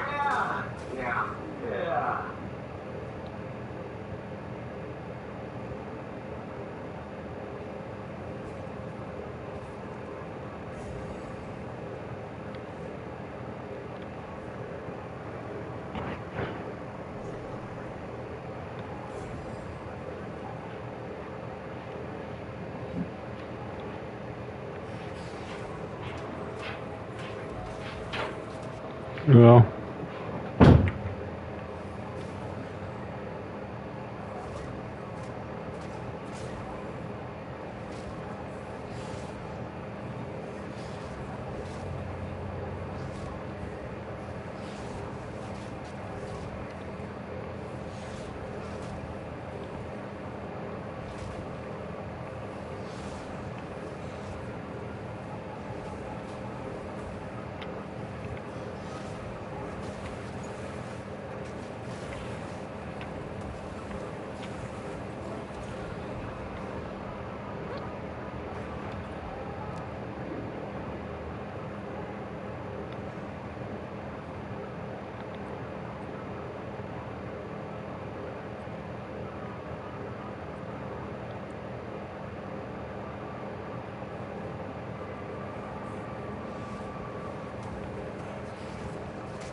Here it is, case there. I'm talking about you right for nothing. We didn't get the build up of this one. It was just like, you show up to the house, your camera in your bag, your beer. Yeah. Oh, your Onyx there too? Nothing. I'm leaving. It's so stupid. It's so stupid. And I don't know what that. I think it was stupid. Two fighting things going on right here. It's guilt. How dumb he is for doing it. But also, he has no idea what he's going to do. Yeah. We got no clue. I don't know what I was going to do. I feel extremely ashamed. I'm dumb. But I don't know why. What is your name? Roberto. And Roberto, what is your Emmanuel residence. Well, after an hour, you're not working now. You usually manage restaurant. Let's go over the time for I don't believe you. Tell me, manage restaurant. Which one? They closed. Burn down. Don't get me fired, please. It's closed today. I called in and I do have to be you deserve to be really. I would be really. I'm sorry.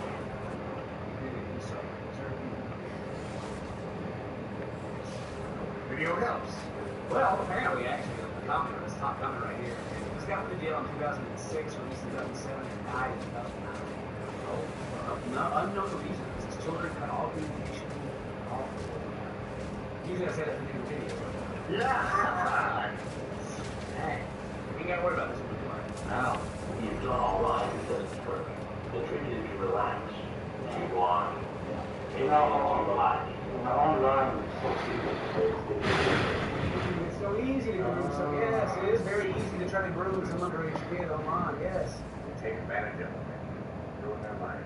This wasn't just some fantasy. You got in a car and drove to this house to meet Luke, who you thought was a good chick.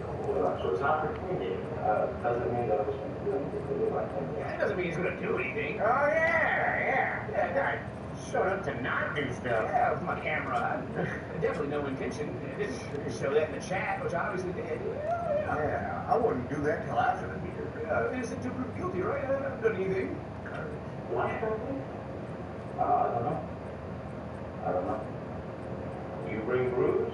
Sure. I love brews. Now that was really nice. He actually brings brews. I wasn't going to do that. Oh. Beers for him, the kid. Wow. Nobody was going to give it to him. No. Bring me one, please. I'll bring one, but I'm not giving it to you. I'm going to drink it. Yeah. Drink it right in front of you. Yeah, because that's what you do. A 40-year-old dude, however old he is, if he show up to a kid's house to drink a beer, camera, take pictures of his shocked face as he drinks the beer, they ask for.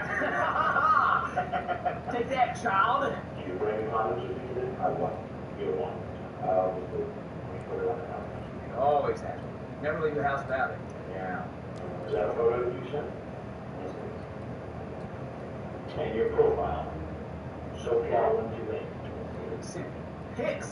This guy's a trash can. Yeah, this one's. They're all bad. Yeah. He's like, bad. This is okay. It's something we did, and I'm so scared to death now that I will never have such anybody in my life. And so I never did. Let him go. He's never going to have sex ever again. Yeah. He's been cured of his deep Just let me go. I swear, I'll never even try again. He knows what's about to happen. But he tastes! You were excited? Yes, I was. So what you have? SRP is a not-for-profit utility. But what does that mean for you? It means having more energy costs. One of favorite programs and the most reliable power in the Southwest. As the not-for-profit, SRP prioritizes power, water, and fuel. Find savings, reliability, and more at srp.net/price.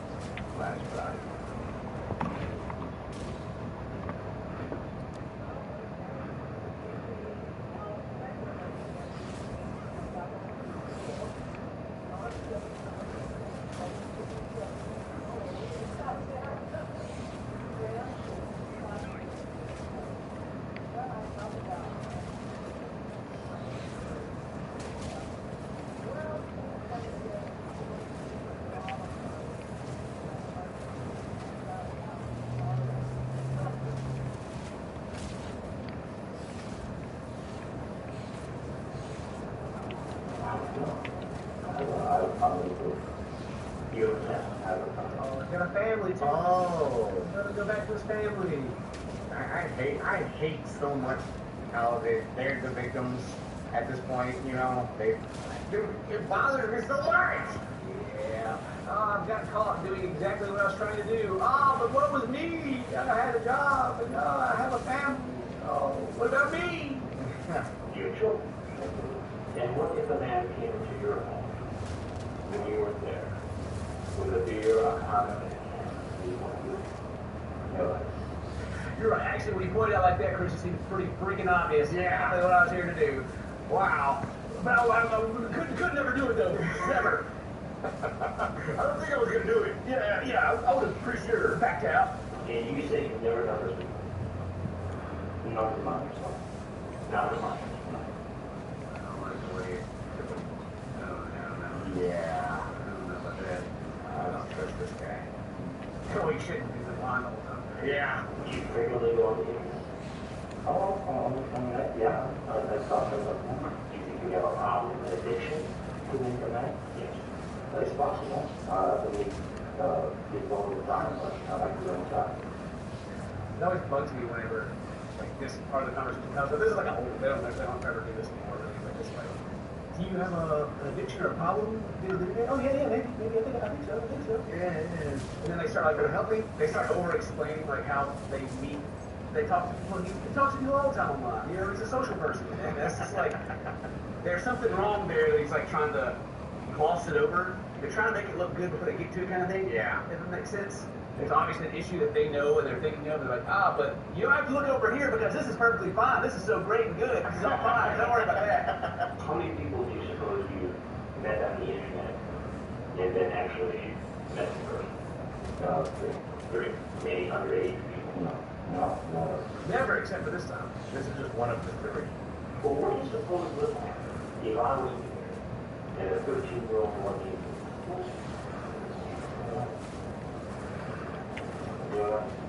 Imagine Chris Hansen wasn't here. You're right. Right about what? Yeah, exactly. What did you write about there, sir? Elaborate. We already know that he's right. Know exactly why you're here, but like, that's an admission going on. What is that? What are you doing? You're trying to feel so guilty, so they cut you loose, but you know. I didn't want to compliment you. Well, he didn't want to compliment you. He didn't compliment you. He called me. You know, when he called me, you know, so I'm not saying it's his fault, okay? Because it's my fault. I'm the fault because it's my fault. You know, and he called me and said, come, and so I did. You're not blaming him, but he is. Yeah. It's not important that a lot of these guys don't say it. He made a mistake, he's the adult and all that. But yeah, it's like, why? You didn't want to come here, why did you come? Well, again, he made me feel guilty, he kept calling you. Yeah, you know, he put me under peer pressure, you know, he put me on the spot. I know you had those wiener pics, I know those are leaks, that was my beer. Yeah. I already bought the beer, you know. I'm Chris Hansen. If there's anything else you'd like to say, I'd be happy to hear it. If not, you're obviously he's going to go Wait. Yes, it's going to go on TV. It's going to go on TV, YouTube, everywhere. Yeah, buddy. Yeah. Oh, now you're real sorry, aren't you? Well, I'm sure you made the choice. You're come up with nothing. It's not right to go on TV. It's not right to go on TV, then? Well, my family may see it. No, it's not right to show what I've done to everybody. Yeah. Oh, that's not right. You're the bad guys here. I love it. I love the old T-caps. I love them so much before everybody knew Chris Hansen was out there just waiting to catch them. Yeah. What do you mean? You're not her dad or something? You're not a cop either? Let's go to TV. I'm gonna go. Well, all I can say is you did the choice. We are working on a story for tonight in DC. I don't know everything that's going to kill us. You get mad right now. You know, things like left eye taking them.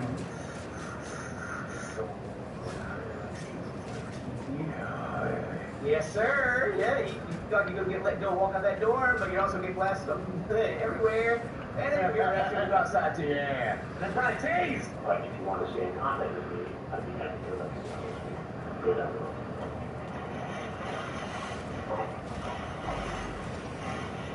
You can believe that here.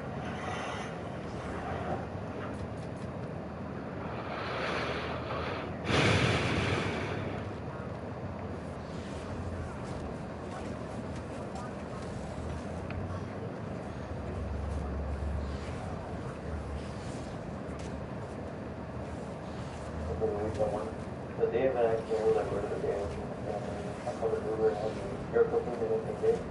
So I was on my way to I was in my phone in the Uber. I was in an Uber and next thing I know, I was in an accident. When I got to the hospital, they told me right away that I had internal bleeding. I had a severe bad neck and a bad back. I had a lot of pain. It was really right away after the surgery. So at the beginning, after the surgery, it was pretty painful. They locked me out. I was in the hospital and Oh, I'm coming. And it was Mama. She got home. Open. No, I'm going to the front door. I'm grateful. I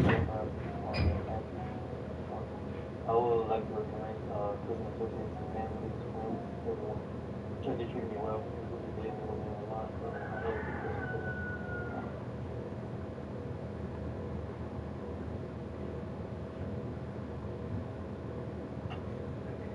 Yeah. Yeah. Chris like, well, those are mine. Hey, yeah, so we're gonna get those. Yeah, those. Here's the arrest. Okay. Dude really put his shades back on like he thought he was wrong. He thought he was hit. No idea what was going on. I just saw the cops before he cleared that fence. He'd have jumped that thing. Yeah, like, he'd be gone. Speaking of jumping things, our next video we're doing is a guy that jumps off a bridge together. Alright, let's see here. Alright, so Robert was known as a fast mover. They only been talking for 49 minutes. And they got into the conversation of him showing up. Gee. Less than an hour. But then it also says he traveled for 49 minutes to the Sting House. 49 is just his secret number. Wow. During the police interview, he admitted to having sex with him before. He says it happens, and that goes in accordance with talking about him meeting other people. But never mind. Right? I'm sure his wife was surprised to hear about that as well. Yeah. I'm sure she was thrilled. All right, his bail was set at $25,000. He pled guilty, and he was the first man sentenced in the Riverside scene. He got 2.5 years in prison and lifetime registration. The judge denied his request for probation because he had previously been under investigation for having child pornography in his possession. Because he had spent less than 90 minutes alone before entering a child's house with food, booze, and a camera. He only served a little over a year of his sentence, and then was released, but he didn't never get to speak to his family again, and then he passed away at the age of 57 for unknown causes. But one of the trivia things down here says, Chris said in the podcast he does not believe anyone will want to see Roberto's profile picture in 2024, arguing he was too old and not young or attractive enough for that. Dang! Oh, that was that one. I hated that. Yeah. Some of those like rough ones. Yeah. One of those rough ones where they catch a lot of guys, and a lot of them are like funny and or whatever, and some of them like get off easy or like it's or whatever. But this is like one of those cases where the guy was like genuinely like mad. Yeah, 100%. They were even investigating them already. Yeah. Yeah. Ugh. 90 minutes from the start, or 49 minutes. From the start of the conversation to him showing up. To him showing up at the house. Right. That's insane. Yeah. Alright, well, that's the I hope you guys hated that as much as we did. Today's your birthday. Happy birthday! So stay posty, my friends. And we'll see you next time. Bye-bye. I hated that. Yeah.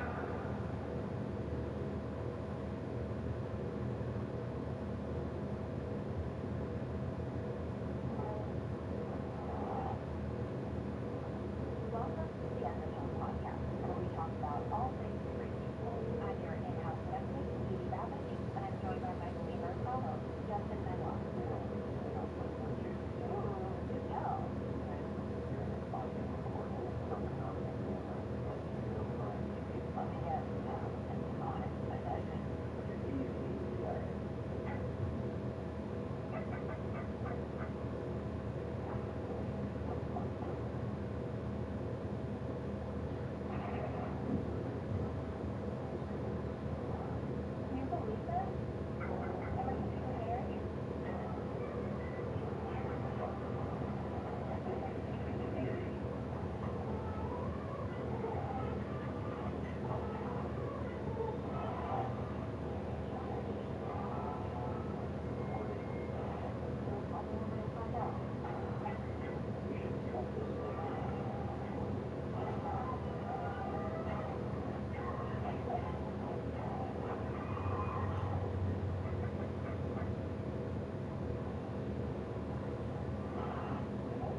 August of 1988, Paul Benedict was found cowering behind sandbags in his own home, convinced that aliens were injecting him with chemicals through the walls, and that his wife was controlled by them. Paul was once a brilliant physicist who had held NASA contracts and was now barricaded in his Fort Hills mansion, pointing loaded weapons in the shadows.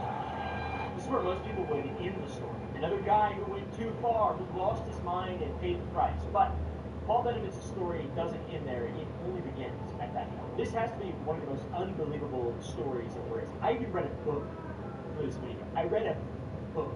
I've never done that, ever. The case of Paul Benedict is not just a case of a scientist who went too deep and lost his grip on reality. It is something far more sinister, something far more calculating, and far more disturbing than I, a little bit of the imagined.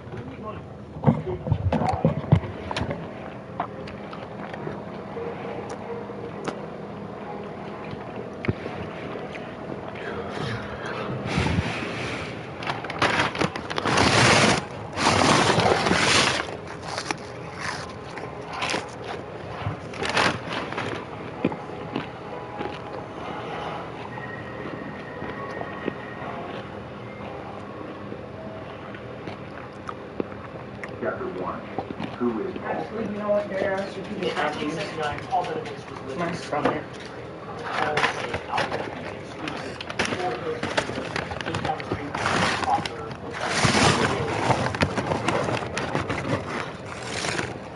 Paul was successful and respected. He wasn't just a crackpot conspiracy. He held a master's degree in physics and had served as a radio electronics engineer. Co-star during World War II and 17 years. Read lines about United States, a lot of people did that. And after the war, he channeled his expertise into the emerging under scientific corporations in 1960. And his company wasn't just successful, he was trusted by NASA, U.S. Air Force, and other government contracts. Entities that all require high security. His company specialized in precision temperature and humidity calibration devices, and they were so accurate that they were used in critical aerospace programs. By the late 1970s, Thunder Scientific employed 30 people and generated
And then I realized it was Kirkland.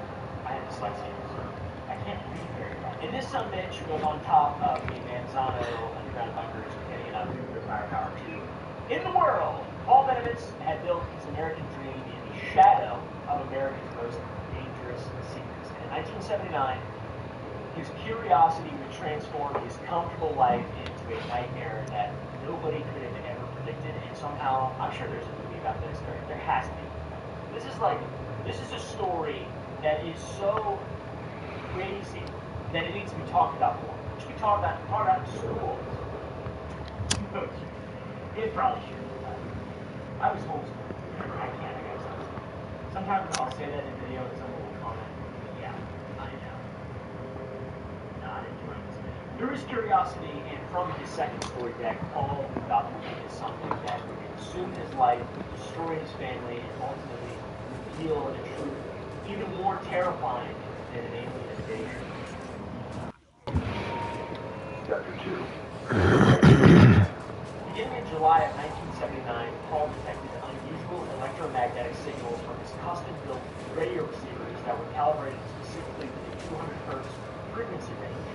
His antenna array pointed directly at the Manzano weapons storage complex, and he was picking up what he described as modulated pulse transmissions, and he picked them up loud and clear. He noticed coherent patterns which suggested that they were encrypted military communications. Using his physics background and electronics expertise, he set up an increasingly sophisticated surveillance system and equipment, including telephoto lenses that were so large they dwarfed his cameras. He also set up 8mm film cameras and these specialized radio receivers.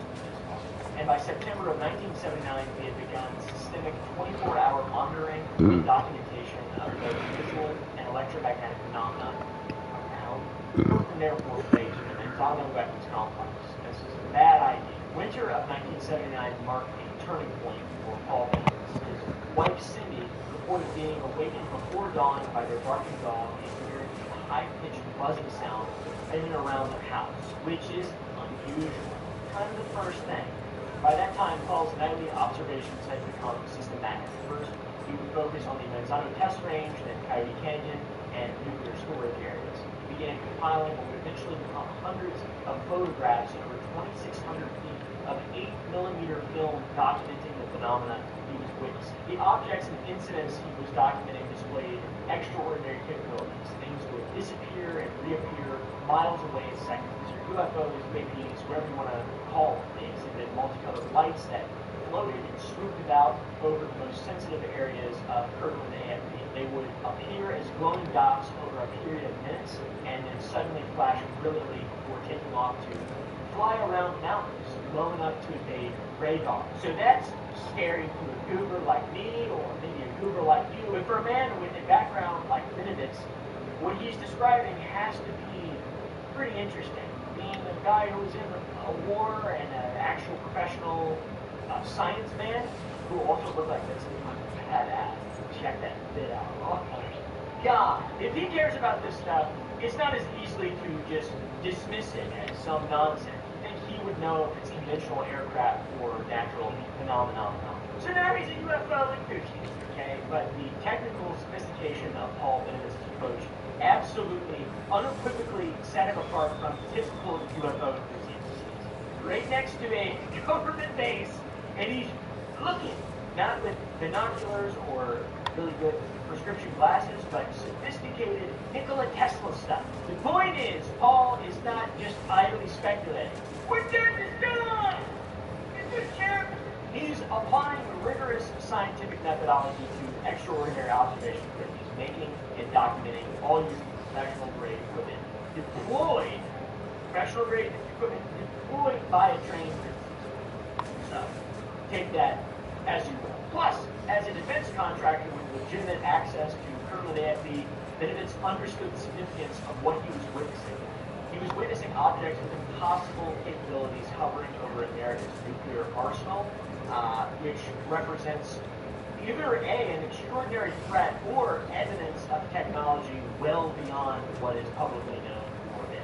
And by 1980, Benovitz had become convinced that he was witnessing something that posed a genuine threat to national security. The evidence was mounting, and the patterns were becoming clear, and the implications were becoming more and more real and terrifying. There's aliens, and they're flying over our bases where we have nukes.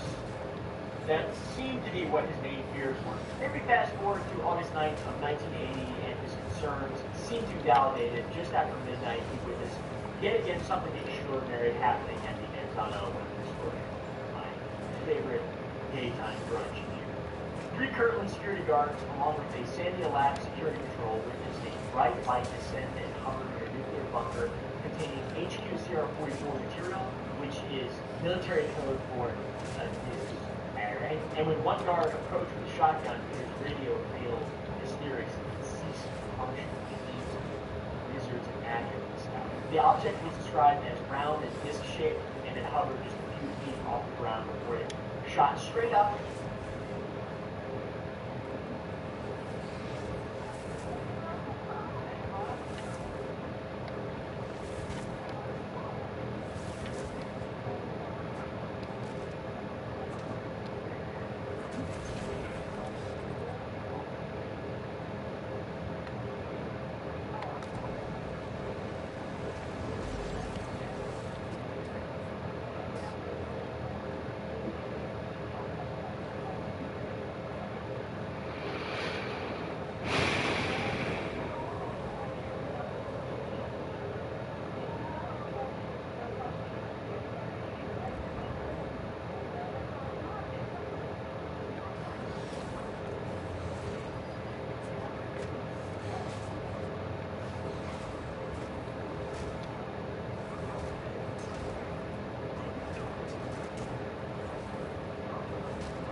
And was lost in view in seconds, which, by the way, at this point, people who see UFOs are all crazy as hell. They're all insane, crazy people. Now there's actual documentation and real videos from clear thermal cameras that have documented this type of stuff, little Tic Tacs and things. But this is real now. As of 2023, when the disclosure started, now you don't have to be a paranoid schizophrenic to believe this and say this stuff. This is just reality. This guy was completely right. He saw some shit. Allegedly. That is you, Penny. Paul's word here is corroboration. You've got a group of people seeing some shit. And the incident was so serious that it resulted in an official AFOSI report that was filed by Special Agent Richard Doty. So that's a real crystallized incident that happened beyond just Paul that we can use to corroborate future information. Because we a lot. 4 days later, on August 13th in 1980, every radar facility in the Albuquerque area was simultaneously disabled for 6 hours, from 4:30 p.m. to 10:15 p.m. Military and civilian radar systems all failed. Backup systems wouldn't activate, and communications maintenance specialists couldn't explain the interference during this time. The Defense Nuclear Agency triangulated the jamming signal inside Kirtland Base near Coyote Canyon, which is the exact location of the UFO sighting we're talking about. The official AFOSI assessment was pretty scary. It was as follows. The presence of a hostile intelligence jamming radar cannot be ruled out. To be honest with you, like disembodiment sounds weird. I don't like it. So stop that.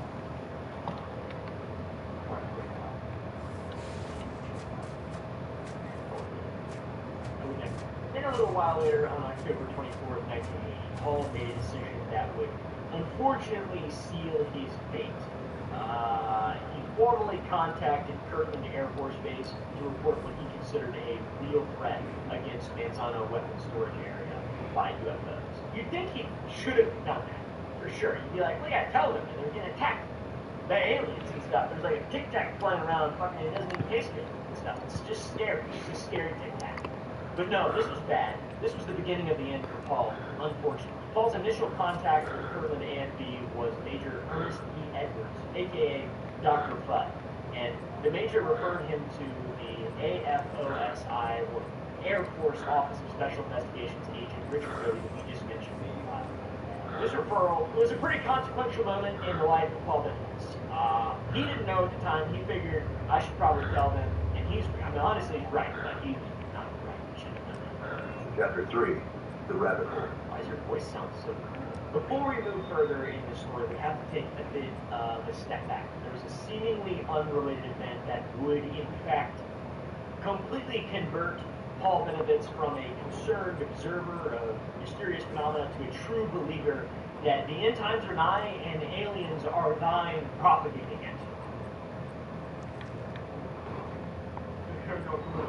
Just a few months before, on May 5th, 1980, a woman calling herself Myrna Hansen reported to Cimarron, New Mexico State Police that she and her son had witnessed two massive silent objects that were approximately the size of good earplugs. Her and her son witnessed these hovering over a meadow near Eagle Nest, which is this location on this map, and that is where all these other locations on the map. The police referred her case to Officer Gabe Valdez in Dulce, New Mexico, who immediately contacted Paul Benitez. Why? I don't know. But Dulce is also very important. I could make an entire other video about Dulce. And what followed, the result of what Myrna said would become the cornerstone of Paul Benitez's increasingly elaborate theories that got back. Under hypnosis, which was conducted by a real person by the name of Dr. Leo Sprinkle, a real University of Wyoming psychologist, this was taking place in Paul's garage with his Lincoln Town Car's windows covered with aluminum foil for security reasons. Myrna Hansen revealed a terrifying secret world, a terrifying narrative. She claimed to have witnessed cattle being sucked into a hovering spaceship by a tractor. And this was followed by her own abduction story to an underground base with body parts floating in vats. Which is why. Also during this hypnosis session, she spontaneously exclaimed, "Where's Roswell, New Mexico?" Now for Benitez, witnessing this hypnosis, it wasn't just another abduction account, it was a corroboration of a larger pattern that he himself had been witnessing and documenting. The underground base, the cattle connection, the proximity to his own observations. For him, everything seemed to really fit together. And the hypnosis session marked a critical escalation in Benitez's beliefs and trajectories. Before he told the AFB about this, but a very important event nonetheless. By June 3rd, 1980, just a few weeks later, when Dr. Sprinkle returned, he found Paul Benitez armed with both pistol and rifle, expressing urgent concerns about protecting his family from alien threats. The aluminum foil from the original session already suggested a developing level of paranoia about surveillance and some mind control stuff, but the concerns now were on another level. It seemed, though, Paul's concerns were being taken seriously, and they were being taken seriously at the highest level. On November 10th, 1980, Paul was invited to a remarkable briefing at Kirtland AFB that seemed to validate his entire investigation. The meeting included Brigadier General William Brookshire, who had previously commanded Malmstrom AFB during its own UFO incidents, along with multiple Air Force officers and personnel from Sandia Laboratories, people who are in the know in regard to this type of stuff. And rather than dismissing his research, the officials advised Benitez to apply for an Air Force grant to study the phenomena further. And when the approximately $75,000 grant was approved, Paul felt good. He felt vindicated. Paul felt vindicated. All right, buddy? Who even are you? At this point, the United States Air Force was essentially funding Paul Benitez's UFO research, which is great. I think that observations were taken seriously by the highest levels of military intelligence. And this is legit. And unfortunately, one thing Paul didn't know is that this meeting would change everything for him, and not in a good way at all. Not in a good way, even a little bit. And through the summer of 1980, Benitez's surveillance intensified. It really got serious with it. He went pro. His equipment captured more video of flights that performed impossible maneuvers, and his custom radio receivers started picking up what he interpreted as electronic communications originating from alien spacecraft. So not encoded messages from the military, but actual messages from alien spacecraft.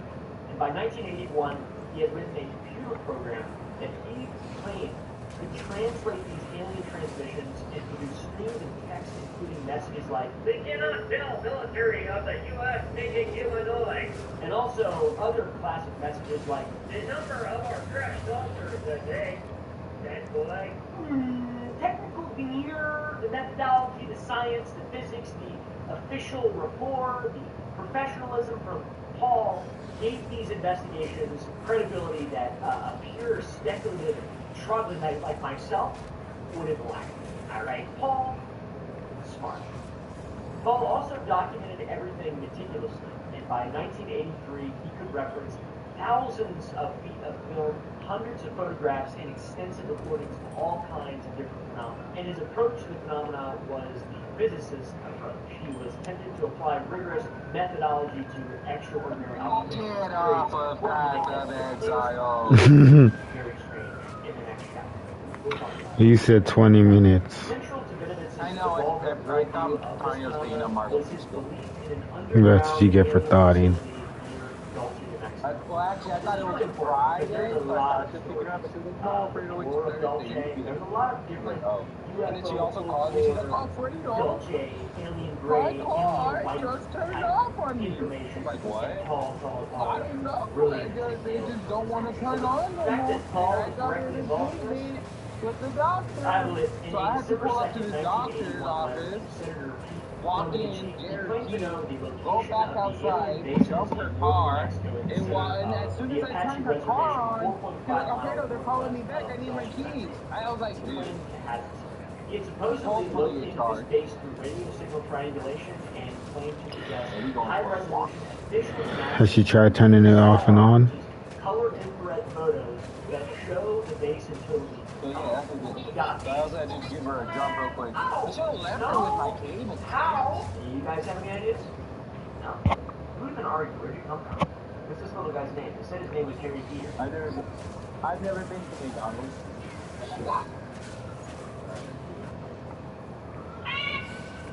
You ever woken up with one of your eyeballs running beside you and wondering, well, that's probably not good?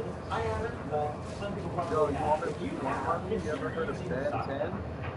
It's important to get the care and help that you actually need, and that is where ZocDoc. ZocDoc is a free app and website that can connect you to. Oh, you never seen Ben 10? Compare quality. Come on, tell her about it. Yeah.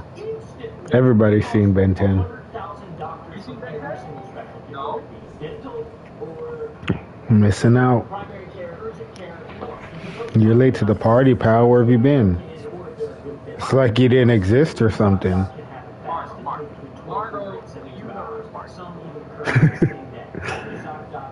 Only people who watch Ben 10 know how to party.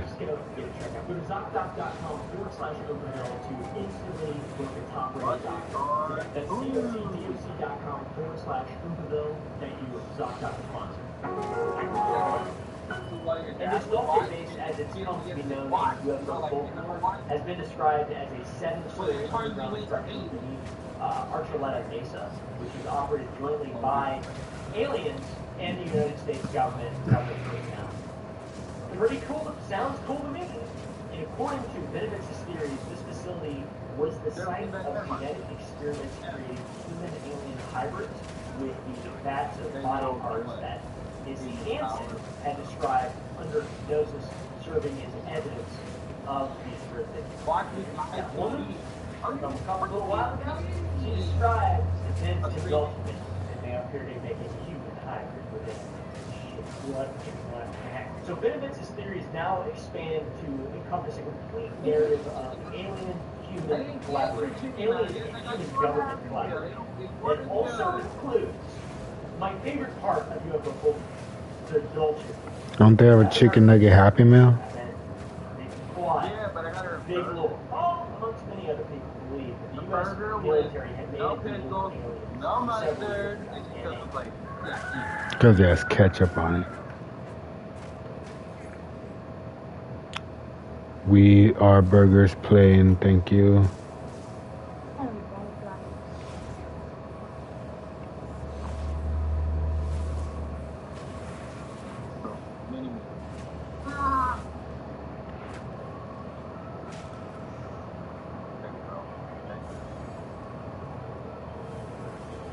No. No, it's not a movie. Oh.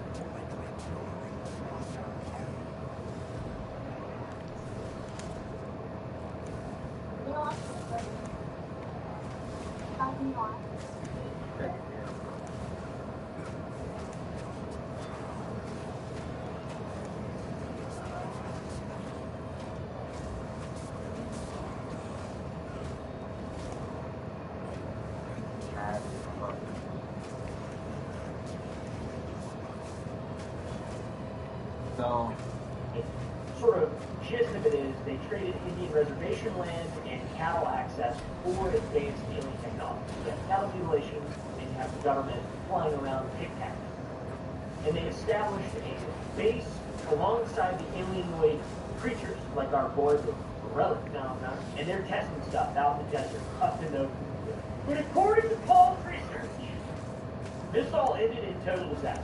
Dolce War occurred, which is when humans and aliens went to battle. In Paul's December 2nd, 1981 letter to Senator Pete Domenici, benefits detailed what he believes was a catastrophic confrontation that had shattered the human and alien partnership. Paul's version of events goes as follows. The joint underground facility beneath the Archuleta Mesa had become a powder keg of tension between the human military and our government and their alien partners, and the conflict, as Paul understood it, had erupted over weapons technology, possibly disputes about what humans could access or disagreements about the aliens' advanced armaments. And the confrontation had escalated so rapidly and violently that U.S. military forces were forced to evacuate entirely from the area. And according to the intelligence Paul had gathered, there was a firefight between human forces and the Greys, and it had been catastrophic. He believed approximately 60 people had died in the underground battle, the Dolce War. American military personnel, scientists, and security forces had been stationed at the joint facility. And the aliens, using their advanced weaponry, had overwhelmed the human defenders, I don't know, whatever you want to call them, in what amounted to be a massacre beneath the New Mexico desert. The Dolce War. How wild is that? And there's people who have testified in court about this. Huh? People who are wounded. That's a whole other thing. But anyway, Paul's account to Senator Domenici, his phrase about the final circumstance of them ending undone. It's not a routine military withdrawal. It's an emergency evacuation from this area where American personnel simply vanished. Were they killed, taken prisoner, vaporized, with alien weapons like that one? What?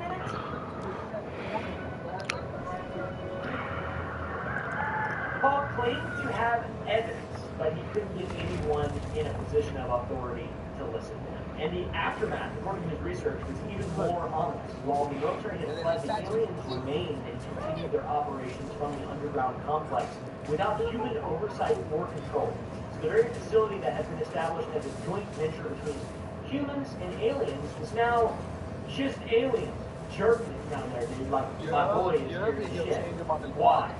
Why is his hands so hidden all the time? Also in his letter to Senator Domenici, he wrote about 2 women and a child in Austin, Texas, who were severely exposed to radiation at close distance from a ship that was in trouble. So, these 2 people were near an alien craft and they were irradiated, like Chernobyl. He believed these casualties were a result of aliens fleeing the conflict zone. And according to unmarked helicopters had escorted the damaged alien craft westward, while the government quietly paid hospital expenses for the radiation victims and keeping it covered up.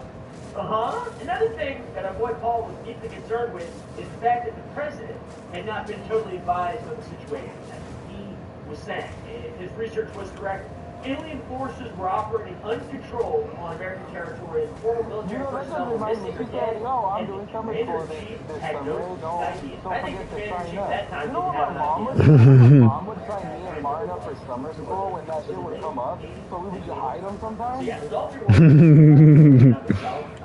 bro, like she would just like all the way up to like 4th grade, I think, or 3rd grade or something like that. All benefits is like bro, the chief guys behind. Paul described 2 alien factions that let me know when you guys get the paper. I want to sign you guys up. Why? I want to be home. Great. Were responsible for cattle. We don't want you home. This is kind of an alien. What is the Holy Route? He's a green, but they're supposed to be gray. No, I know you got that in my little book, bro. I'm coming.